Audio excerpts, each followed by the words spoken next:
Hello, everyone, and welcome back to the GDQ Hotfix. I'm your host, Church and Sarge, and we're back here with How to Train a Speedrunner, and we've got a holiday themed special for you tonight. We have got The Nightmare Before Christmas. Before we jump into that, though, I just want to give everybody a few quick reminders. If you've missed out on any of our GDQ Hotfix shows, you can check out our archive of past runs and shows over at youtube.com/gamesdonequick. And if you're over there on YouTube, you can feel free to come watch live at twitch.tv/gamesdonequick. Most of our shows go live starting at 7 p.m. Eastern. And while you're here on the GDQ Twitch channel, I'd just like to remind everybody that our broadcasts are funded in part due to your subscriptions and bits. So if you like what you're watching, if you want to see more like this, please consider subscribing. And we do have two upcoming events. We have AGDQ 2022 online. That's going to be on January 9th, going to the 16th. And you can visit gamesdonequick.com for more information on details on the dates. And then we also have Frost Fatales 2022, which will be taking place February 27th to March 5th. The schedule is out, and you can go check that out at gamesdonequick.com/framefatales for more information. With all that said, we are here for A Nightmare Before Christmas, Oogie's Revenge, and we're joined by Professor. How are you doing tonight, Professor? Oh, I'm doing great. This is a long time coming, almost 4 years since I started speedrunning this game. I am so excited. I'm excited to have you here. It's a Christmas-themed game. I don't actually know a lot about Nightmare Before Christmas, but I hope to learn more by the end of it. I've been told you are an expert in this game, and I'm excited to have you here teaching the game. Oh, no, I'm an expert in everything Nightmare Before Christmas. Oh, that's good to hear. Do you have anything you'd like to say before we start, or do you want to just get into it? Not really. If anyone has any questions before I start, I'm ready to go. I think we're all set. If there's any questions in chat, I'll try to bring them up when they become relevant or when you've got a free second. But besides that, I think we can start. All right, then. Let me get to the new game screen, and just give me a 3, 2, 1, and I'll get started. All right. 3, 2, 1, let's go. Halloween Town. There we go. All right, then. So this takes place December 23rd, 1994 at 10 p.m. This works out great because it's December 23rd, almost 10 p.m. Like we planned this. Yes, I did. We did not. You might have. We did. That's strange. The town's deserted. All right, then. So it's been about 53 days since Jack Skellington has left, and Oogie Boogie took over everything. So, yeah. We start the game off destroying about 6 skeletons. This could be done any way you want. Anyone could do this easily. Just press the either X or square button. And after you beat it, you want to just mash A or X on the fountain so you don't have to go back there later to fill your bottle. And you can just skip your, the text. Right now, we are going to be doing combos to build up money. The point here is that the higher your combo, the more money you get. So in the top left, it says Spine Tingling. That means I get slightly more money, then Bone Chilling gives me more money. And I just do that until Oogie Boogie stops talking. He just goes on until he's just done. Oh, my bad, we're not in Halloween Town, we're in Oogie Town. My bad. And is this just kind of like a timed section? You can't really do anything else until Oogie's done talking? Yeah, this is just one of those good places you can farm souls, so we just take advantage of it. Okay. Alright, so all character introductions cannot be skipped, so we just introduced the 3 Mr. Hydes, and we're just going to ignore him. That was great. Alright. So this is Shadow Oogie, the very first boss fight. This is just your tutorial on the concept of Let's Dances, where in the top right corner there will be music notes that you have to collect to do a... If you ever played the Hatsune Miku rhythm game, that's basically what it is.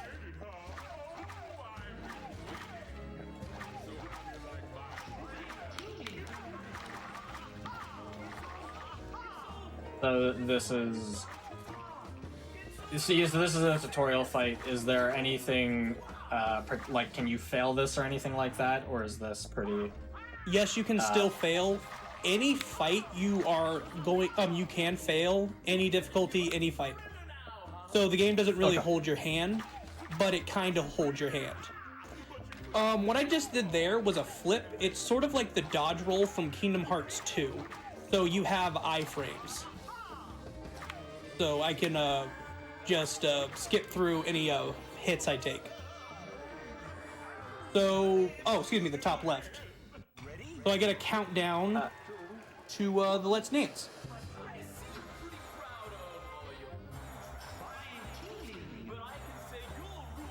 Okay, and then from here, it's just press whatever button to show up. Yep. So it's nice and slow right now, right? Yeah. I imagine this is going to get a lot worse later on. The last fight has notes that come down in 3 to 4 notes a second.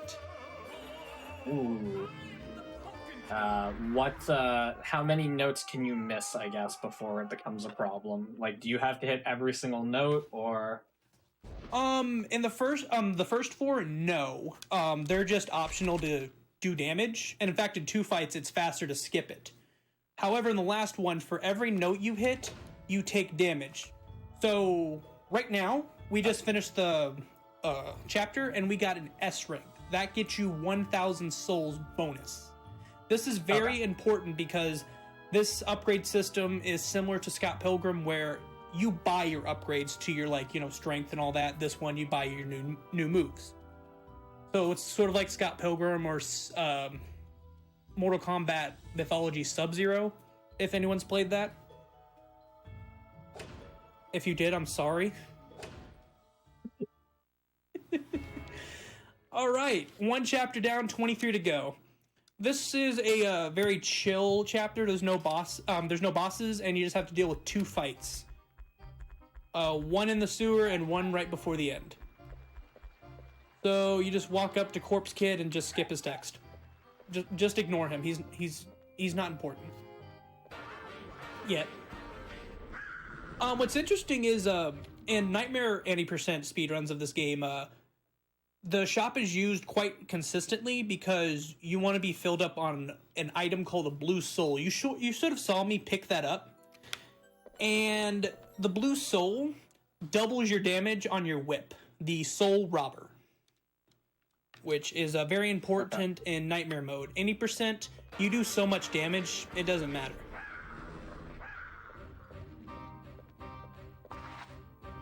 Alright, so we're doing some despawn strats.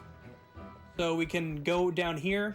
Similar to Kingdom Hearts, you can't talk or interact with chests or whatnot, or entrances or whatever, until it's blue, aka there's like nothing wrong. Okay, so you just basically walk until they're off screen and then it despawns them? Yep. You can actually see them deconstruct if you look on the Xbox version, because Xbox longer draw distance for the win. Are there any version differences? As far as I can tell, not really, other than obviously the buttons. But then in the last fight, there's custom. Ooh, dang! I forgot to turn on Do Not Disturb. It wouldn't be a games done quick without problems. So sorry, you were saying, as far as you can tell, there's no differences? Yep, besides the, there's different poses in the final boss, but that's it. And obviously load times. No need. Yeah. Do you happen to know which one is faster? Xbox. Or... Okay, that... not surprising. On the bottom, it's PS2 Fat, then PS2 Slim, then Emulator, then surprisingly Japanese PS2, and then Xbox. Okay. So this is the fastest version to play. It could be slightly faster if I got a Samsung A drive, which if you've seen the Shift video earlier this year, you know what that's all about.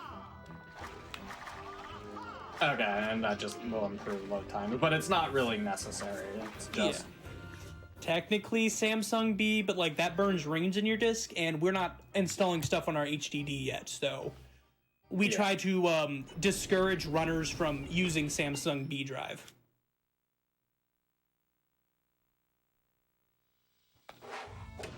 And that is unfortunate. I only got A rank. I got hit too much. So that's okay. I can go back to the shop next chapter. That's just gonna lose about 30 or 40 seconds, but that's okay. Because I could just turn around and go back. Okay. So, not a problem. So, sorry, if you have something. Nope. So getting hit, so obviously, like in most games, the more you get hit, the worse you technically do, so your rank goes down. The route is super optimized for that kind of stuff, or is there a lot of like leeway room? There's some wiggle room, especially in the beginning. And after a certain chapter, I think it's 17, 17. Your rank does not matter anymore. Okay. So for the first 16 chapters, you want to get as high as ranked as possible without losing time. Then after that, you want to just go fast. Like, don't worry about your exclamation mark. Don't care about your hits, all that stuff. Just go. All right. I see a question in the chat from Techie64. Could you moderate that? Just because I really want to answer that. Yeah, you go for it. The difference between PAL and NTST, PAL is technically faster due to 60 frames per second on some bosses doing more damage. Oh, that's bad. Right now I'm doing a trick called the Homie Hurricane. Shout out to my baby gravies out there. Basically, when I have the blue soul up, I can do it for an infinite amount of time. But if I don't, it slowly turns red and I lose my grip. Or they can die. This is... Is that just like a how do you do it? Sorry, is that like a combo move or? It's a charge move. Either you hold down the Y or triangle button until he says, "Are you ready?" And then you grab them with the grab move, and then mash the grab move. So. Okay. And yes, I am using the Duke. Okay, perfect. Alright, then that... It could have gone smoother, but we're in marathon setting. Anything's possible. So, we tried to be as close to Zero's house when we're done, because we spawn... It's like a weird, like, 4-section thing. So, like, if you finish in this, like, square, then you're gonna be here when the cutscene's done. It's a little weird to explain. But, just... closer to Zero's grave, the better. Oh, that's cool. We ended on 1776 souls. Because I am an American. So, you need to do... because you were short on souls last chapter, you had to go back... Sorry, I guess the chapter's not over, but if you had... What time is the time lost just because you have to go back to the shop, or? Yeah, because next chapter is called Grave Plot, where I have to pull up the graves with my whip. And full disclosure, in my almost 5 years of speedrunning, 5 years on March, I still can't understand how to do that with the level 1 Soul Robber. Ecdysis, Professor, Dig Fever, Dog, Illymask, all of them can do it perfectly with level 1. Me? Okay, so it is possible. It's just harder for some reason. It's a me thing. Like, everyone else, like, can do it. It's a me thing. Okay. So, right now, I'm sorry, Metroidvania fans, we can't sequence break. We get an aw.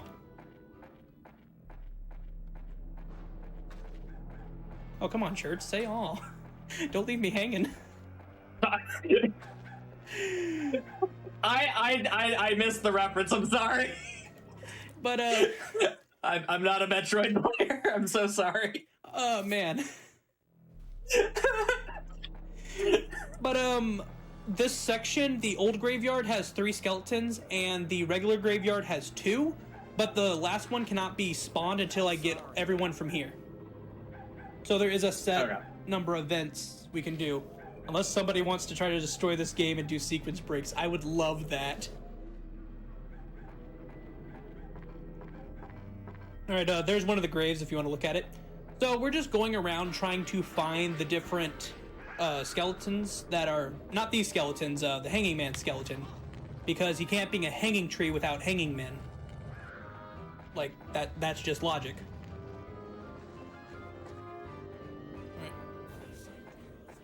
I might have done the despawn strat personally. You just need to hug this wall and you can despawn them. If not, you can just fight the skeletons. It's not that big of a deal. The great thing about this is 80% is basically, if you want to learn the basics of 80%, watch a Let's Play. Like, this game is very straightforward, but I'm going to be teaching y'all tricks like throughout the thing to make your time way faster. Because most games, if you want to speedrun it, just look up a Let's Play first and then just go as fast as you can. That's how I started with Kingdom Hearts 2. Way back in 2012. Jeez, I've been speedrunning that long.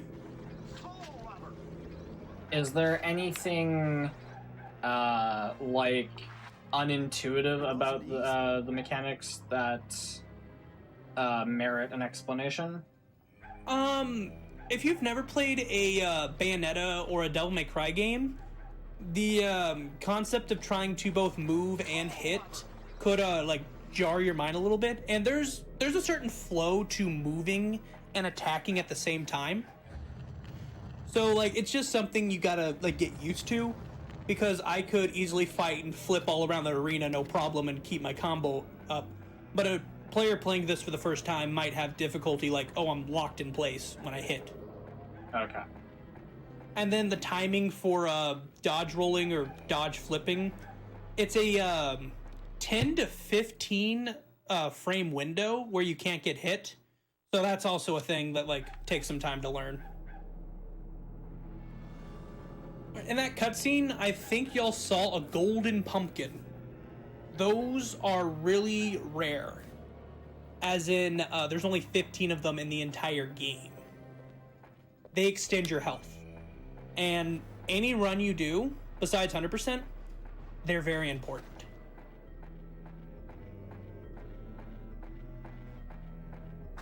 Do you pick up all of them in any... do you pick up any of them in any percent? Just 2. This is the first one. So now we climb this tree. It's press Y/press triangle the section. So you just want to go to the end of every like hand. Like there's nothing to figure out. You just go to the end of each hand. In the background there is the golden pumpkin. Are there any... So, if you're a new runner, are there any... Like, okay, I'm a new runner and I'm having trouble, like I keep getting hit. Are there any extra ones that I could maybe pick up that aren't too far out of the way, or are the rest of them just so far out of the way? On your final shopping trip, if you can play well enough, this is kind of a catch-22, but if you play well enough, you could buy one more golden pumpkin for 7,500 souls. Okay, but... If you can do that, then you wouldn't need it? Yeah. Okay. Alright, right here we're going to be doing the golden jump. Between the index and thumb, you want to angle yourself, and then you want to move and then press circle or B at the same time. That easy. Is it... is it frame perfect, or is it literally just that easy? It's that easy. Like okay, once you like do it like a couple times, you'll... Ooh, another A rank. Oh well, that'll be fine. I usually get A ranks on this chapter. Alright, chapter 4, Grave Danger. It's a tight spot for a grave plot. And I have to pick up all the gravestones. I don't know how to do that as with level 1 soul robbers, so I routed in an extra shopping trip just because I'm bad at that. Okay. If Paradox is in the chat, he's probably laughing at me right now. So I'll ask in a second when you're actually doing it. It might be better to explain then. Oh, I'm just walking for the like next minute and a half. Yeah. Go for it. Ask. So, without having seen it, I don't know why it would be harder. Is there a difference between the level 1 and whatever you're about to buy that makes it different? Like Grip strength. You upgrade Gotcha. 3 things when you get an upgrade. Grip strength, which is how long you can hold something, or when you like the homie hurricane or the slam move, or just holding an object. Power, which just how much damage you do, and then combo modifier. You get a new combo modifier when you do it. Okay. So I'll even show that off once I'm done here. Instead of just doing a 2-hit like I've been doing, I can do a scythe move, which has a 20% chance of stunning the enemy. Okay. So that's going to be very useful up until the second to last area, the residential area. So there's the graveyard, the Dr. Finkelstein's lab, the pumpkin patch, the residential area, and then Christmas Town. With like minor areas like Oogie's lair and the hinterlands. And yes, to all my Series of Unfortunate Events fans, we are going into the hinterlands. This game references everything. I'll admit I don't remember which book that is. The Carnal Carnival. I'm just saying that, I realize it's probably been 15 years since I read that, so... Earlier this year, I got to go through the Netflix series with my grandmother because I was a big, like, this can't be good. This is not the original with Jim Carrey. Then I found out the same person who produced the Nickelodeon movie worked on the Netflix series, so I was like, alright, I'll give it a shot. And Okay. I've only read up to the Vile Village in the books. I'm going to try to rebuy the series soon. Okay. But it's a great watch. So Nightmare Before Christmas. Yeah, we did go off topic. I will go slightly off topic. So somebody asked, how do you choose what video games you want to speedrun? I'll let you answer first. Speedrun what you love. That simple. No matter how Wow. slow you are, speedrun what you love. That was my line! Or better yet, speedrun what you know. If you know a game inside out, try to do it fast. Like, when I was little, the first game I ever speedran was Barbie and the 12 Dancing Princesses. Because I played that so much with my sisters, and I just knew how to play the game.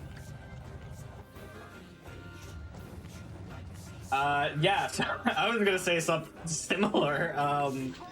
It's important to pick a game that you'll enjoy playing. So pick a game that you know. I'm probably gonna repeat a lot of what you said, but yeah, pick a game that you know. Pick something that you think looks fun to do, or something you've played 1,000 times, something you expect to find enjoyment out of playing it multiple times. That's the reason I picked a lot of my speed games. It's the reason why I picked The Grinch. It's the reason why I picked Command and Conquer. It's the reason why I originally picked Final Fantasy Tactics and then decided not to pursue that. It's picking games that you enjoy and you think you'll like speedrunning. And if there's ever a point where you find that you're not enjoying what you're speedrunning, it's okay to stop speedrunning that game and look for something else. Yeah, like, if you don't enjoy speedrunning it, don't speedrun it. Yeah. And this is gonna sound like I'm a high school teacher, but I'm the professor, so it doesn't matter. Don't get peer pressured into speedrunning something. I'll be honest, I felt peer pressured into speedrunning Dead Rising because everyone else was doing it. They weren't telling me to do it, but like everyone was doing it at one point. So I like I bit the bullet, bought the game, downloaded all the speedrunning tools, and then I just never did it. So I just have Dead Rising sitting on my desktop, just mocking me. I probably angered Ecdysis and Paradox by saying that. I'm sorry. Well, I don't care, because Ecdysis is my arch nemesis! Because he's the only person who's ever beaten my time. Oh, man. So, what have we got going on? Okay, we pulled up all the graves. Oh, wait, I forgot one more. Good thing it's right next to it. Excellent. So you have to pull up 8 graves, 4 in the new graveyard, 4 in the old graveyard. You'll notice it because it has the pumpkin on it and a crossbones. And purple ghost will be coming out of it. That's Oogie's magic. Yes, Oogie is canonically a magic user. I don't know why he never uses it in Kingdom Hearts, though.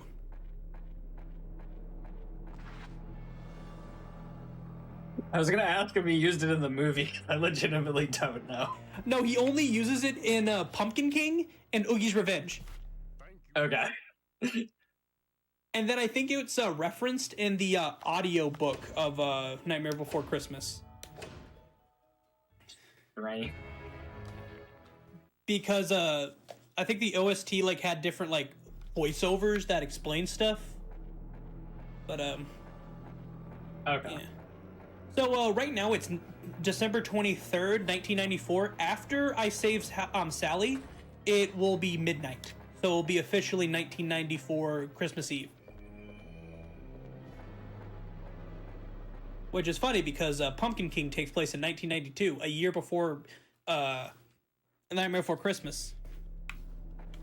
So he was king for 1 year and was like, this is boring.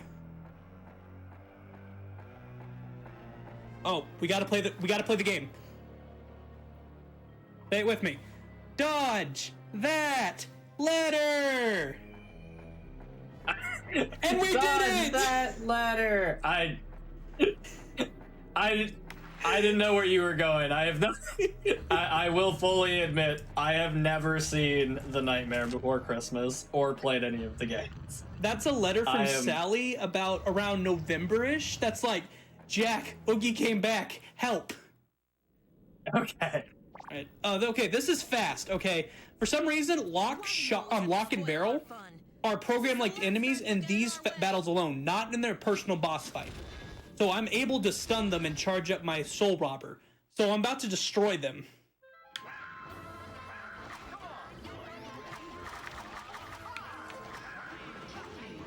You probably just saw his health fall. Yeah.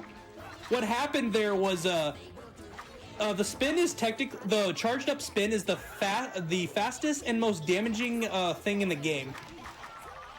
So I basically hit him every 5 frames with the most powerful attack I have.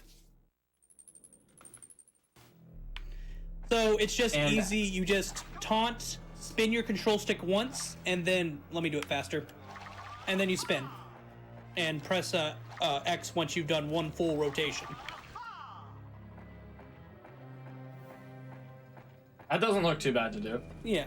It's not like Mario 60... excuse me, not 64. It's not like Mario Sunshine where the turn is determined by the character. It's determined by the stick. Okay. If you take a right here early, there's a full heal. That's just if you get hit too much. And then there's 100 souls. That's only good for 100%. 100%, honestly, that's my favorite category. But that would take like 7 hours to teach. And I'm not in the mood to do that. Not yet. That's a long tutorial. We have not had one that long yet. Bring me here October 31st, I'll do it. Oh, that is good. This only happens in whenever I do like showcases. If he jumps, that's the fastest to hit the boil on his butt. And when you hit the boil on the butt, all the baby spiders come out. Yes, I am sober. And this is another boss fight. Oh, that is nice. He jumped again. Do all of the boss fights have the rhythm game at the end? They do, but not all the boss fights I do the rhythm game in, because in some, it's faster to just attack. Okay. This is new. I've never two-cycled that before.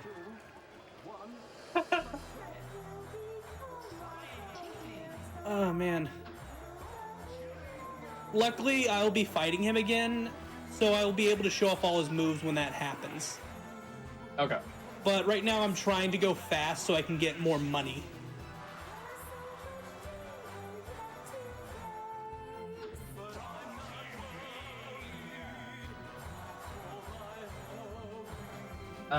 Maybe I just didn't notice it in the tutorial, but it looks like they added D-pad. Do you end up using the entire controller, or is it just going to be D-pad and face buttons? Just D-pad and face buttons, and you're not mistaken. We've only used the buttons for the tutorial fight. And Okay. you've noticed that it's getting faster. Yes. If y'all have like 3 extra minutes, I might actually show the fastest, which is in the next boss fight. And I just want to melt y'all's brain. If y'all have an extra 3 minutes. If it's like in the course of the... Is this one you would normally skip? Yes. You can show it. Yeah, you can show it if you want. Okay. But, yeah. And then I'll just redo the fight because it is the fastest chapter. And I love doing it. One day, I actually strained myself doing that chapter for 3 hours. Just because it's so fun. Just getting it right. It's the same feeling you get like when you get like an FC on Guitar Hero, or you master a boss battle without getting hit. I am glad my good friends Demons and Canucka are here. Why are you deleting their messages? I know why, don't worry. Oh man. Oh man. So right now, that was part 1. After the pumpkin patch, so that's the one after this area. Okay, this is a thing everyone messes up. To unlock a gate, you actually have to pause and choose the key next to the door. Like, I've seen a lot of people forget that they actually have the key. You have to use the key. You have to actually pull it out of your pocket and turn. Okay, it doesn't just actually work. Yeah, because the doors are locked. Like, Oogie locked everything up. Yeah. He's not gonna just have you come back and just waltz right into his lair and be like, hi. So there's like 3 keys in this game. Alright, this is another just fight that doesn't play by the rules. Trick and Treat, their personality is that if they get angry, they get aggressive, but when they're not angry, they try to steal the show. So they like to try to get into the camera and like run away from me to just be the center of attention. Okay. And they always come in pairs. So, yeah, see? He likes to have all the attention. Treat is scared of Jack Skellington, and Trick likes to pull pranks on Jack Skellington. So you saw he got scared. And this is the only fight in the entire game where you have to destroy the gargoyles for the music to stop. Oh, by the way, we have Pumpkin King Jack. I should have mentioned that earlier. This game is just, it's hard to play and talk. Pumpkin King Jack, you either use the L trigger or L1 on the PlayStation 2. And he has fuel. Give me fuel, give me fire, give me that which I desire. Bombs are the fastest to use, but flamethrower is the most conservative to use. No, not that conservative. Stay away, Twitter. And what's the use of switching to the different Jack? Different abilities are on different costumes. Jack Skellington, he has the Soul Robber, so he's like the jack of all trades. See what I did there? Okay. Okay, I have enough. Yes. He's the jack of all trades. He can like solve puzzles and attack long distance with his Soul Robber. But when it comes to like wooden things, he can't burn them down. And the last one, if that's Santa Jack. I was gonna save it, but I don't think I'd have time to. This is another fight I tried to use the homing hurricane on. Unfortunately, the ghosts like to run away. So this fight can take longer than it should. Sometimes catching them off guard is easy. Sometimes they just like to mess with you. It really depends on the AI. Yeah, this is a big RNG section. So the swirl in the middle, I try to be in the center because that's in the center where everyone spawns.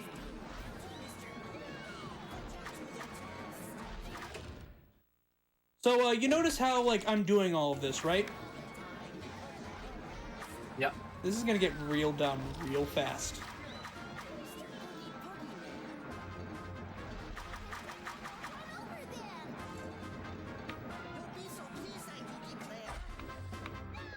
Alright, so after that fight, you want to run into the door.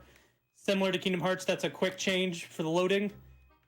This has a lot of similarities to Kingdom Hearts because it's made by the same people, Buena Vista. Okay. So that's why I keep bringing up Kingdom Hearts. They don't even have a bone biscuit. The best bargain in town. You are They say Corpse Kid has it. Okay. You want to see where Corpse Kid is? Sure. Before we get too far off, what did we end up picking up at the shop here? Nothing. Oh, okay. Nothing. Perfect. This is Corpse Kid. I didn't have to do that fight, but they made me do that fight. My fine boy. Alright So then. he's been here the entire time.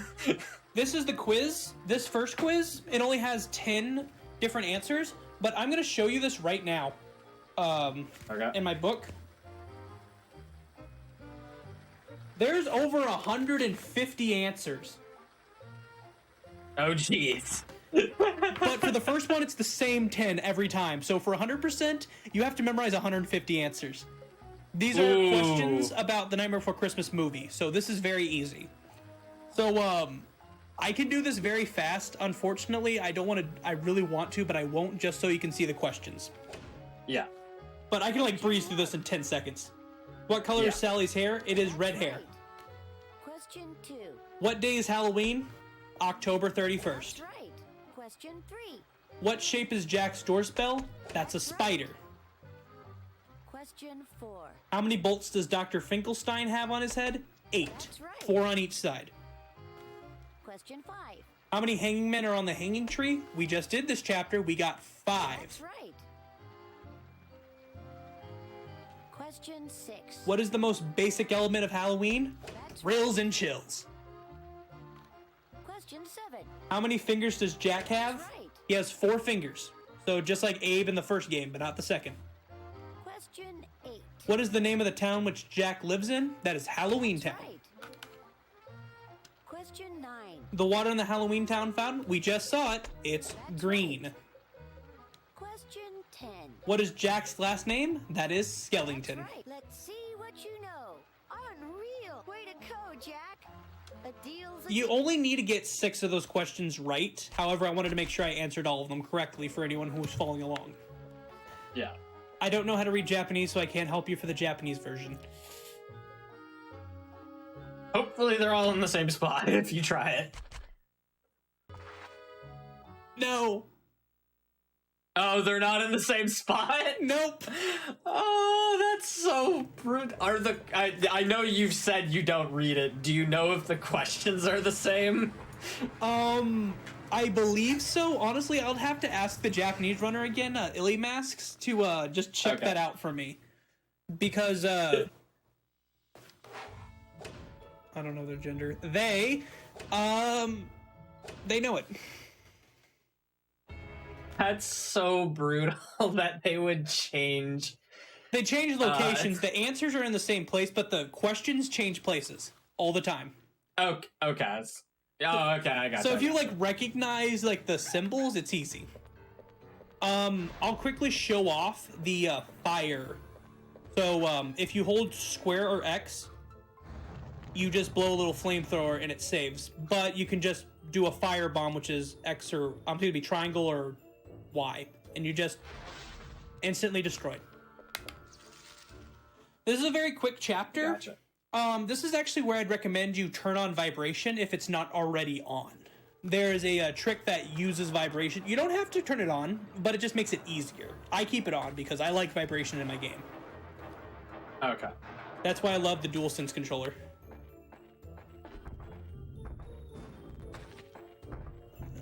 And I recommend you just destroy these 2 gargoyles before you start. I thought there was a second one, but I think that's after I destroy the generator. So right here, you want to go through the electric gates when they're off. If they're on and you're go through them, you'll fall and you'll break the rock. If you need to take a break, like your rock's about to break, you can press Y or triangle to just drop it, and it won't break it. And then to throw it, it's either X or square, just depending on which console you're on. You can probably hear the Duke going crazy. So what you want to do is you want to be as close to this as possible. Wah, wah. Oh, that is great. Don't do that. Did it? I got too close to the electrical field. Oh no. And that's what happens if you get electrocuted. But that's okay. That shows what you shouldn't do. And for class, that's good.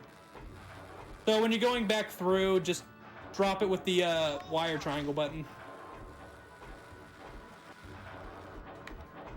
So, has anyone in the chat actually been to the Nightmare Before Christmas experience at Omega Mart in Las Vegas? Because if so, talk about that. I can't go because I'm in Texas. Is that I don't know what that is. Is that like a theme park, or is that It's technically a theme park mixed with an art installation. It's part of 3 by Meow Wolf. Alright, right here, we'll do elevator skip. Usually you have to wait for it to go on top, but when you're close to the top, you can just jump. Okay. Now, this is where a trick decides to laugh at you. There are bear traps everywhere. And, like, don't get discouraged if you accidentally get caught in one. Even the world record holder gets caught in them all the time. And it's always good to know that getting caught or making a slight mistake isn't the worst thing in the world. Yeah. Especially when you're starting off. Like, mistakes will happen and it's okay to make them. Yep. My first run took 2 hours and 46 minutes. My first run was riddled with mistakes. Even when you make a lot of mistakes, you're still going to get a good time if you just keep at it. Never give up. So right here, Shock is trying to flatten us with some balls. Please don't get me demonetized. And there'll be a slow rumble and then a fast rumble. So I'm going to put my controller on the desk so you can hear that.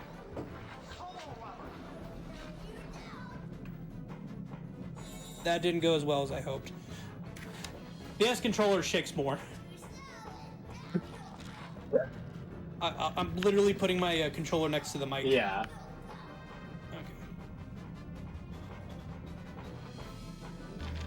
If for some reason the balls accidentally get to you before you can get to a space, just try to jump to the side so you get so you don't get pushed back.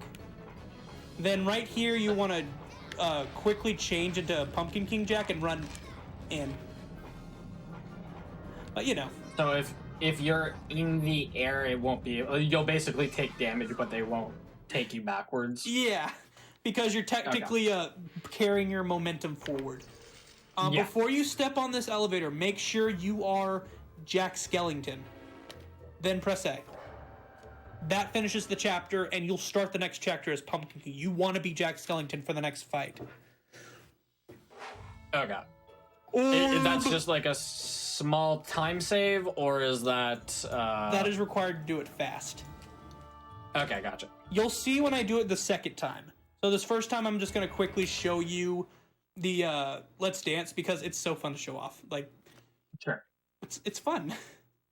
So Dr. Finkelstein is making all the monsters, and Oogie made a monster brain for him. But he never put away the real brain. It's literally just right there. Okay. I don't know that a brain would be able to... I'm not a scientist, I don't know. I feel like that wouldn't fly, though. I think the nerves would die. But I'm not a scientist, so I can't say anything. Yeah. I feel like it wouldn't last, but I don't have the education required to know for sure. Yeah. It's conjuncture at best. I'm a speedrunner, not a doctor. Yeah. Alright. So it looks like... Sorry, go ahead. It just goes into a quick cycle. Turrets, blades, turrets, then electroshock. For the electroshock, just keep going in a circle. And it will not hit you. Then it just repeats. Okay. And that's one verse of the song. I promise I'm going as fast as I can. You'll see why I don't do this, but like this could be important if you want to make a few extra bucks on your run. Like 3 minutes here is 10 minutes saved somewhere else. Sure. And just so you don't have to, like, farm money somewhere else. Yeah, this is just like a backup. Gotcha. Because things happen. Things happen in 2 hours. Oh, yeah, for sure. Yeah. So never be afraid to do this. Like 3 minutes here can save you 10 to 15 down the road. So I'm almost done. It just takes 2 1/4 cycles to get everything.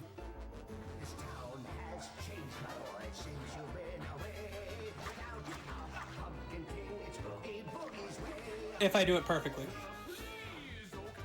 Life throws you some curveballs, and you just got to keep going.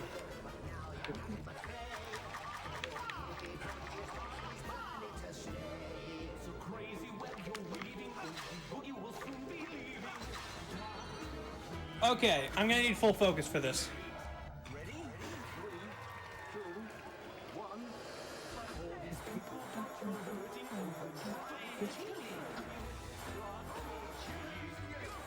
I'm gonna talk, so you don't have to pay attention. Yeah, you're good. Yeah. While Professor is focusing on this, I do just want to remind everybody that we do have a new highlight channel. It's called the GDQ Summer Best segment. So it's got highlights for all of our events and regular shows. It'll just be in highlight format, and that's over at GDQ Summer Best segments. Sum is spelled SUM. You can use !highlight in chat to learn more about it. And I'd recommend it because they got some funny stuff. Okay, so I hate that Let's Dance, but I love it at the same time.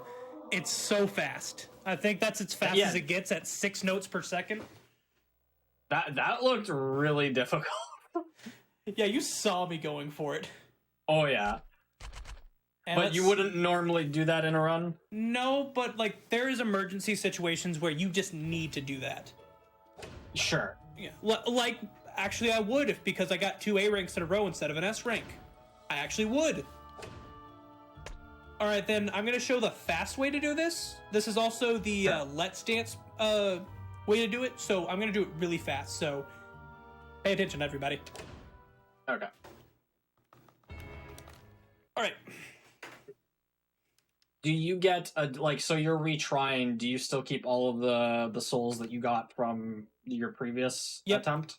Every chapter Perfect, it saves. Okay. So we want to start off the fight by going over to the brain and throwing both halves to him. Then we want to stay on the outside of the grill and then get on here and mash the heck out of the Y or triangle button. Then you go to the front, throw it in, and then you just try to survive here because we can't insta-kill these fast. And then once they're done spinning, do it again. Go on the outskirts. Grab and throw. No! He closed his head too fast. Oh no. That'll just add a little extra time, right? It's not like a big deal. Oh yeah, no. Like, after the 3 shot, I can't win today. Don't worry, we got 2 more hours of this. I can't win, I'm trying. It knows what stream you're on. There we go. Done. The fastest time, if anyone wants to try to beat it, is 51 seconds.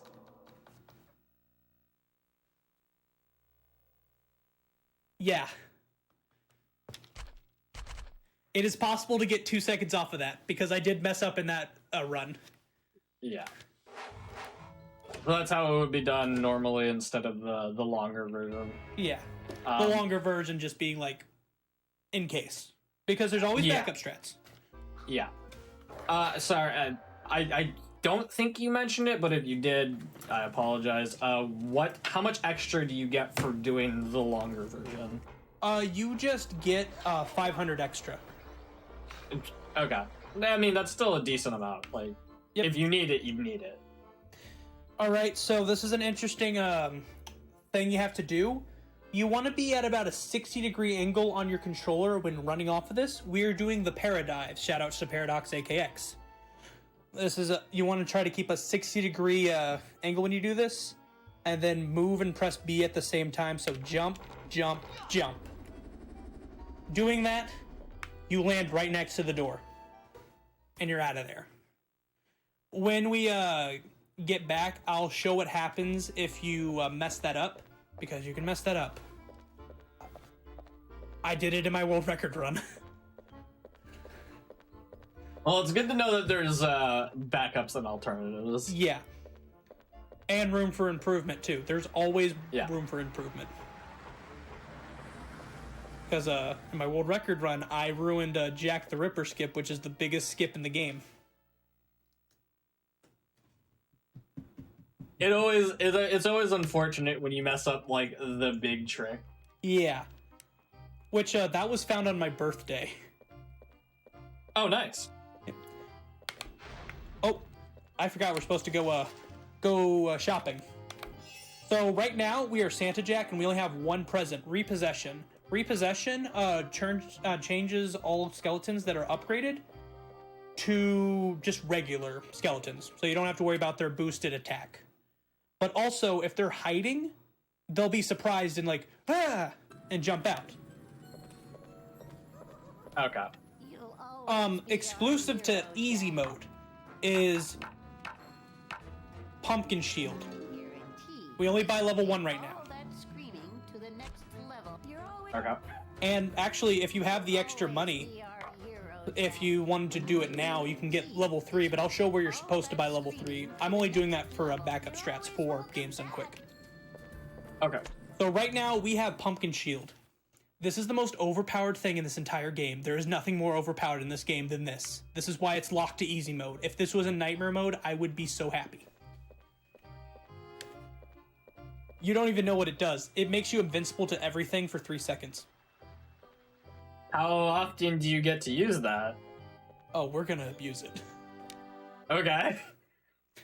Now, does it give you full iframes, or do you just not take damage? Like, so can you just, like, run through things that would normally damage you and nothing will happen, or do you still take, like, the recoil animation? Let me show you. Excellent.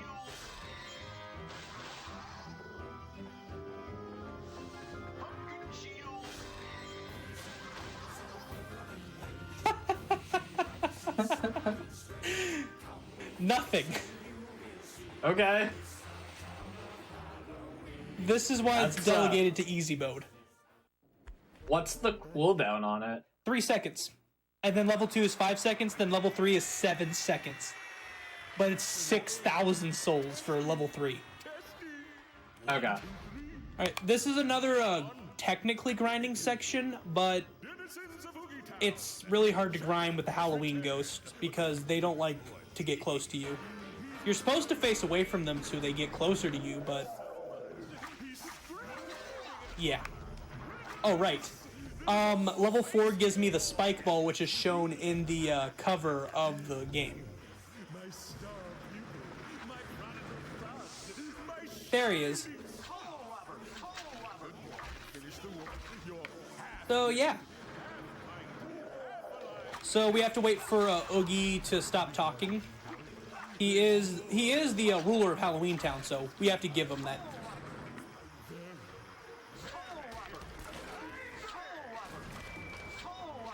He's laughing at me.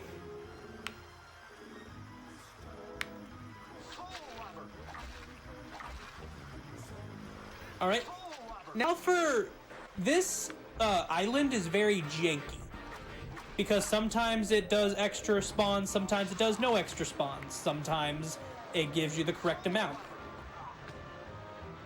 Sometimes you just don't do it right.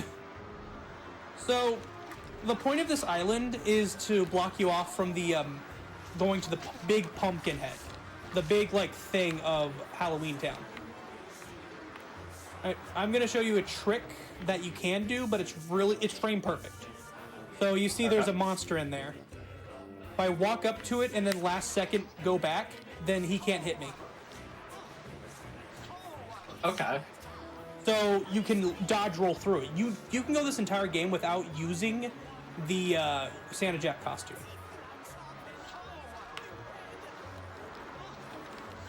It's just easier to use. Oh, you have no idea. And 100%, oh boy. Because in 100%, around this time, I start grinding for money, and then when I'm done, I have invincibility. I hear invincibility is nice. Yep.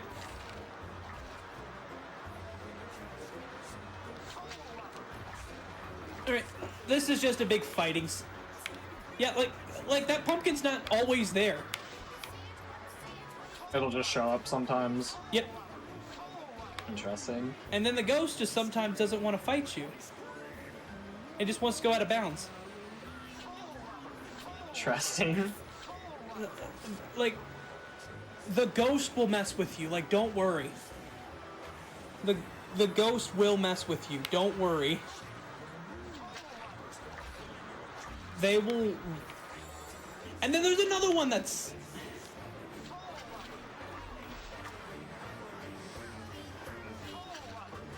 Okay, good. He devolved. All right, that's over with. Thank God. I was gonna say this is not going your way. Trust me, it doesn't a lot of the times. So it's a lot about going with what you're working with. Then there's not like a lot of perfect combat. Bad, I guess. Yeah, and still, I got an S rank time. That's pretty good. The game is very forgiving for 100%, but at the same time, you need to be... You have to... It's like a perfect balance of forgiving and perfect. All right. I do this every single time I showcase this game. This is called Barrel's Maze.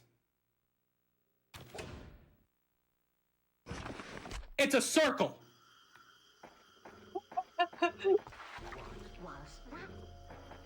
You just walk? Is there only one path? Yes. Oh, actually, there's like another path where you can get a soul barrel, which gives you more souls, but it takes forever to break, so there's no reason to do it. interesting. I guess technically it's still a maze. It's a circle. We're halfway done. Yeah, there's not been a lot of maze type things. I've gotten lost worse in Kingdom Hearts 2. And they tell you where to go. This is what happens when I don't look at the screen for 1 second. I don't like the exploding guillotines. Yeah, those look a little painful. Yeah. And you don't even have to worry about despawning because they'll despawn naturally when you come up here. That's the end of the maze. This isn't a maze, this is a circle.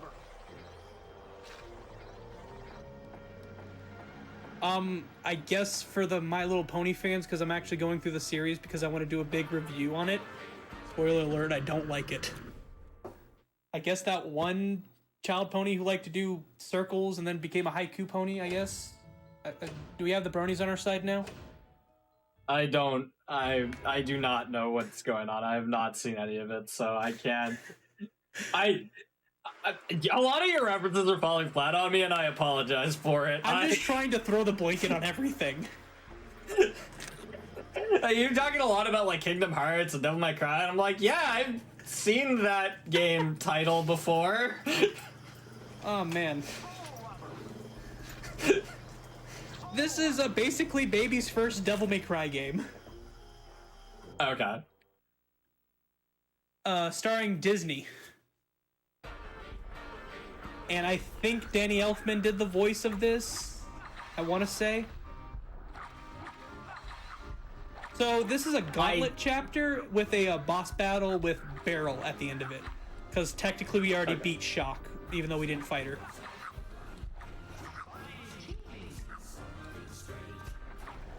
So it's just a lot more fighting enemies. Yep.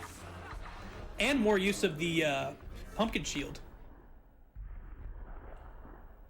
That's such a broken item.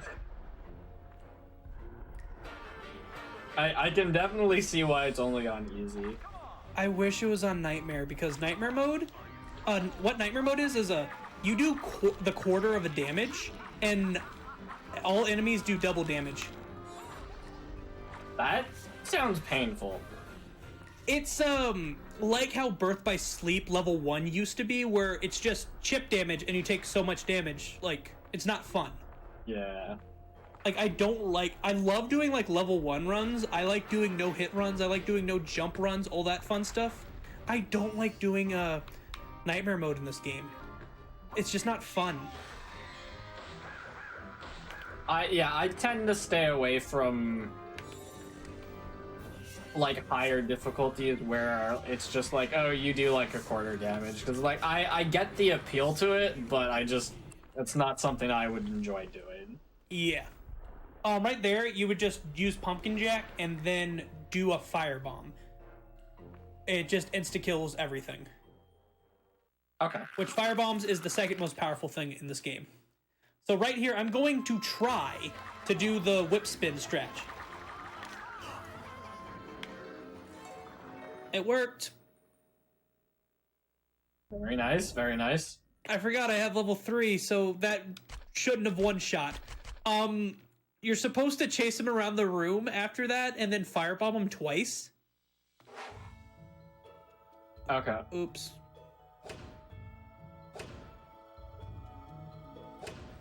Well, I'm not complaining. All right, Runaway Clown. This is an interesting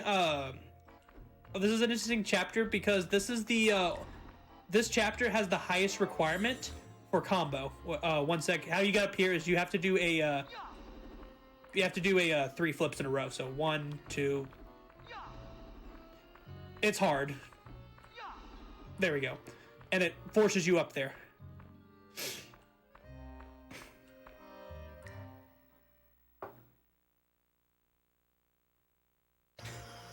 Thanks, Kiki.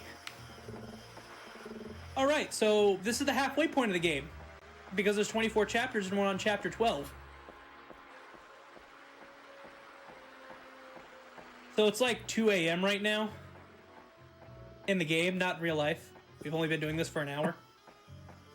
I'm not gonna lie, it took me like a second to figure out what you're talking about. I had to look at my clock and go, what?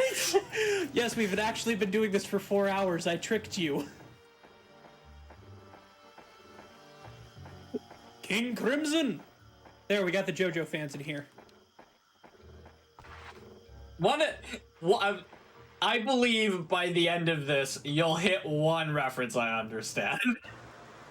The Internet and You? By Scott the Woz? Oh, what? Damn. Oh. Wait, am I allowed to say that? Fine. Okay. Honestly, there's I'm actually holding back. Honestly, I'm a bit more raunchy on my Twitch channel, and I make references to stuff. So if you want to see me like unchained, please follow me on twitch.tv/Professor420. I don't make offensive jokes though, so don't come for that. Please don't come for that. So you said we're about halfway through. Is that just like chapter wise, or like are the last 12 chapters just longer than the first 12? Chapter and time wise, kinda. I'm gonna go into the shop and we'll take our first breaks for questions. Okay. I actually planned this.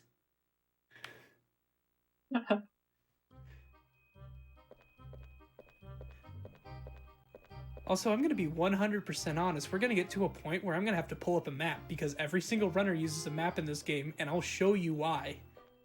So if you want that... no. Everyone uses a map. So go to our speedrun page, it's in resources, or go to thepumpkinpatch.org. All right then, ready for questions. I don't have any. So far, it's looked pretty straightforward. Is that a toast mustache? Yeah, that's part of my logo. All right. Let me get my top hat quickly. All right, you nailed the reference I got. Yeah. The toast mustache brought it all together. Woohoo! All right, the professor is in. I think you've been covering pretty well. Any links, like any resources for the run will be linked in the YouTube channel. Yep. Or in the YouTube video. So Professor will get me all the links, and then we'll post them on the YouTube video. So anybody who is interested can go find them there. They're also on the speedrunning page, like he said. So everything so far seemed pretty straightforward. There's a few tricks, but they've all seemed pretty easy. Could I take this moment to explain some stuff since you don't have any questions? Yeah, yeah. Explain anything in the game that you'd like. All right, then, it works great because I'm at the shop and I can go through them. Yep. Here at the shop, there is some items that I would like to explain. Crystal bottle. For 100% run, these are what stores your, like, full heals. Your red potions in Legend of Zelda. Your Koopa's coins in Kingdom Hearts 3. All that fun stuff. But it doesn't activate when you die. When you die, and you're dead. That's it. Blue souls, these are your double damage. These do what you need when you need it. It's really cool. Red souls are your fuel, and they go up with each level up. And then your golden pumpkin, it raises your health by 1 point. Very simple. And they give you a nice little thing for that. Actually, after this chapter, keep the timer running when I'm done explaining when I go to Jack's house, but, like, after this, I'd like to go to Jack's house and explain something. This is our second stopping trip. This is where you get Pumpkin Shield level 2. We will not be getting level 3, sorry. I assume just because it takes too much money. Yeah, I've tried to route this so hard to get level 3 into any percent. This is gonna take, like, a miracle to figure out. Okay. But if any mathematicians in the audience, even though I'm the mathematician of the Oogie's Revenge Discord, but any other mathematicians here, you want to figure it out, go for it. But everything has level 2 and level 3, but with things you have to buy, like these presents, you have to buy them at level 1. They're pretty cool. What I like about this run is, if you want to take out the pumpkin shield and get cold front for freezing enemies to attack them faster, you can. If you want to make your repossession as big as possible to stun all the enemies and build up your combos for ranks, you can do that. This game is very freeform and open, so you don't have to do the pumpkin shield route. You can do what you need in your playstyle. The fastest is Okay. using the pumpkin shield. However, if you're not at that level, that is okay. Do what you're comfortable with before you go into the harder stuff. Okay, so yeah, it's very much a playstyle thing. If you're not meshing with the pumpkin shield for some reason, you can try something else and see if that works better. Yes. This is very freeform with Santa Jack. Santa Jack is your status person, your Ness from Earthbound. There, we got Earthbound. Everyone loves Earthbound. I've definitely played Earthbound. I love Earthbound. I prefer the Halloween hack though, because you can probably guess I like Halloween. Yeah. All right then, that should finish with explanations. I'll give you a 3, 2, 1 to resume the timer. 3, 2, 1, resume.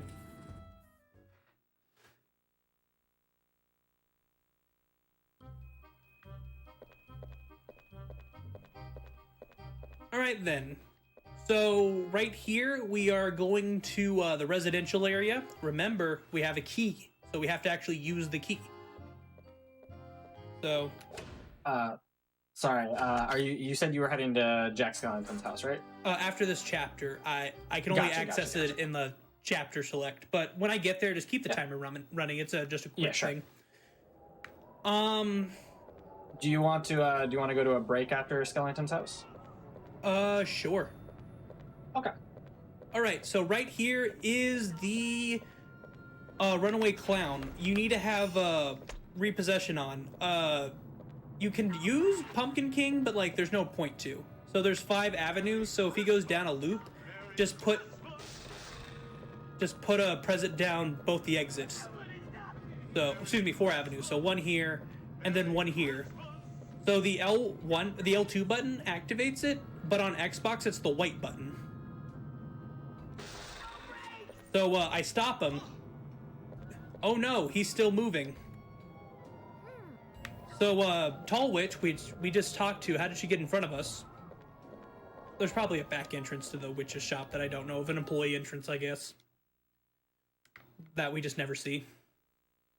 But she's like, we need a tool, but who do we know who's a tool? I mean, has a tool. Oh right, Dr. Finkelstein. So, yeah. We have to go back to his lab. Back to the lab again. Back to the lab again. So, this is just a big, like, question moment. It's a lot of walking in this chapter. It's not a lot going on, it's just a lot of movement. Yeah. If this was in games done quick, wink, wink, this would be a good donation section. Wink, wink. I'm free during the summertime. Wink, wink. All right. Call me.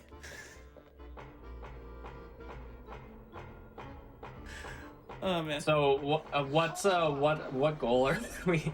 We're going back to get the tool. Earlier you were talking about how we'd have to revisit. Are you gonna have to do another fight here, or nope? were you just I'm just going back up. Trying? Okay, gotcha. But he didn't. Okay, if they remake this game, put an elevator here. Like that's the only quality of life I want in this game. Just put an elevator in here. This is a 70-second walk. Yeah, it does seem weird that they would make you walk all the way back up and there's no enemies or anything. Well, there is enemies, but they're in Sally's room, which is right there, and then Igor's room. And you don't need to go in there? Not unless it's 100%.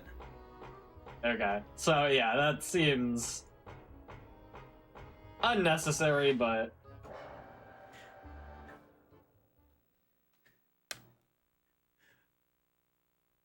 I'm just gonna address this right now. This is the last time we're here. Sorry for all your Finkelstein fans. You were gonna say something, I apologize.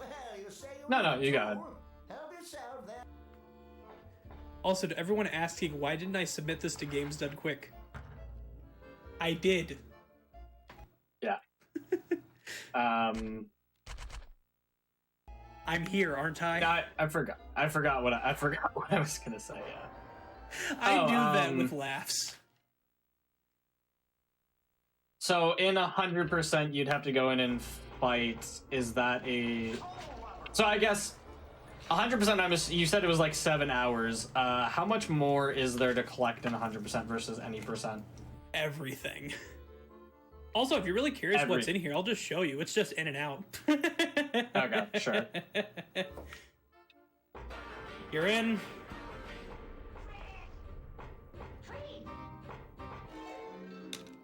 That's an optical illusion. So that's one of the items, the crystal skull. There is 8 of them in the game, and then you buy 1 crystal bottle. 4 makes a bottle. Okay, so there's not a lot going on here. Yeah. And then I'll show you what happens if you mess up. If you're doing a straight 45-degree angle, you'll either hit the grate, or if you do it wrong... I can't even mess up. There we go. If you do it wrong, I can't even mess up. This is funny. You'll land up in the halfway down the spiral staircase. Okay, and you just have to finish walking down. Yeah, it still saves time, but not as much time. So there is no reason you shouldn't go down there. So I assume you can't just, like, walk off. You can. It's just faster to land next to the door. Oh, sorry, yeah. Oh, okay, I gotcha. I understand, yeah. So, like, walking off, you just will fall on the other side of the room, so you want to try and vault over, gotcha. Yep. Going back to 100%, I have to beat all the chapters with the highest rank, S, which I need to collect all the figurines through both chapter bonuses and hidden places, and I need to do the 2 secret chapters. I actually skipped both of them, and y'all didn't even notice. Okay. One of them is you go back to Sally in Chapter 7 and make the Sleepy Time soup from Nightmare Before Christmas. Frog's Breath, Worm's Wart, and Deadly Nightshade. And then this one, which I just skipped in Chapter 12, you just get Igor's bone biscuit back from the back of the laboratory. Okay. Okay, so he has a cycle. Every time he does a quarter turn, it's like an if-then statement. Like, do a roll. If it fails, keep turning. If it succeeds, go forward. Okay. So, like, I've seen him spin there for a solid 20 seconds. And he is not sensitive to the, like, you have to be right on top of it.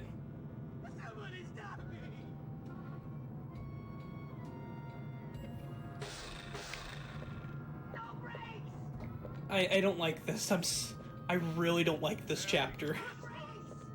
But not as much as the next one, and we'll get to that after these messages. So, okay, not now, but like after we get to Jack's house for the break. Yeah. And this just seems obnoxious. And then sometimes they just go off on their own after 30 seconds. Oh, jeez. So, like, you can sometimes just, like, get a perfect one here. Oh, God. Oh, gosh. Oh, gosh. Oh, gosh. And then you just go in your pocket and use the bone driver. There, we saved Clown. Trust me, it's harder than it looks. Yeah, 15 minutes. All right, I am inside Jack's house. It's a selectable area from the. Okay. So yeah. This is where you can just take a break, look at the movies, what you've collected, and the music. All right then. Is this where you want to take a break? Just do a quick commercial break? Yeah, we're gonna take a quick wellness break. Just kind of like to promote healthy gaming. Obviously, like in the middle of a run, it's gonna be hard to do it, but we want to promote, getting up, stretching, making sure that you're taking water, bathroom breaks, anything you need. So we're gonna take a quick few-minute break. Just before we do, I would like to remind everybody that we do have AGDQ 2022 online. That's going to be on the 9th through the 16th of January, and you can get more information on it over at gamesdonequick.com. We're going to take a quick wellness break. Like I said, we'll be back in a few minutes, and we'll continue with the rest of Nightmare Before Christmas.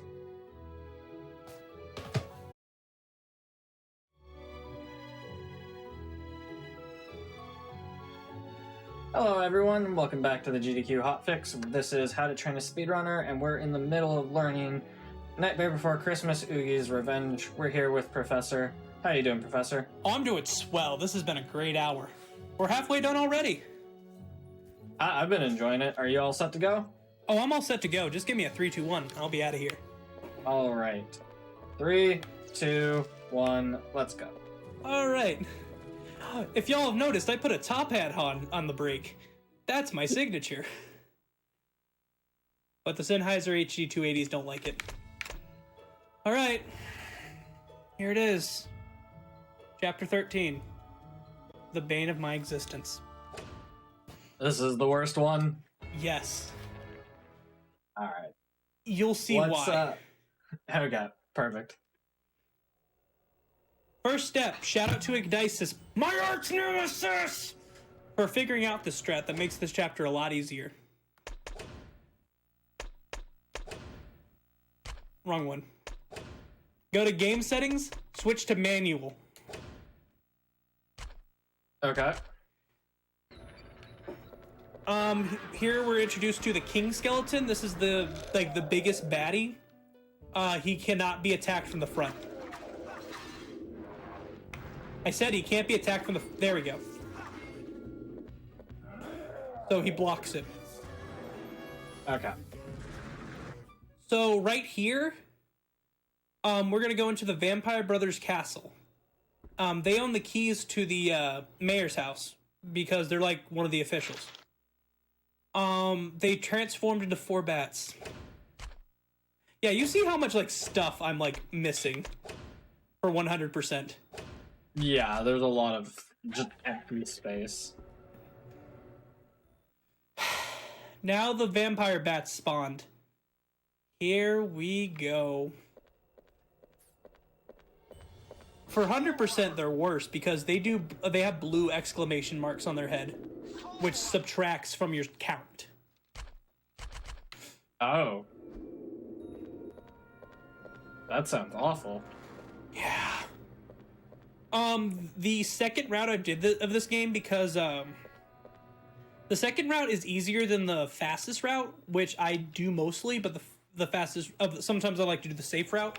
This is where we do our money grinding because there is a place called basically where king skeletons spawn. Please ignore the fact that I got hit and missed the iframes. I missed them again. Happens to everybody.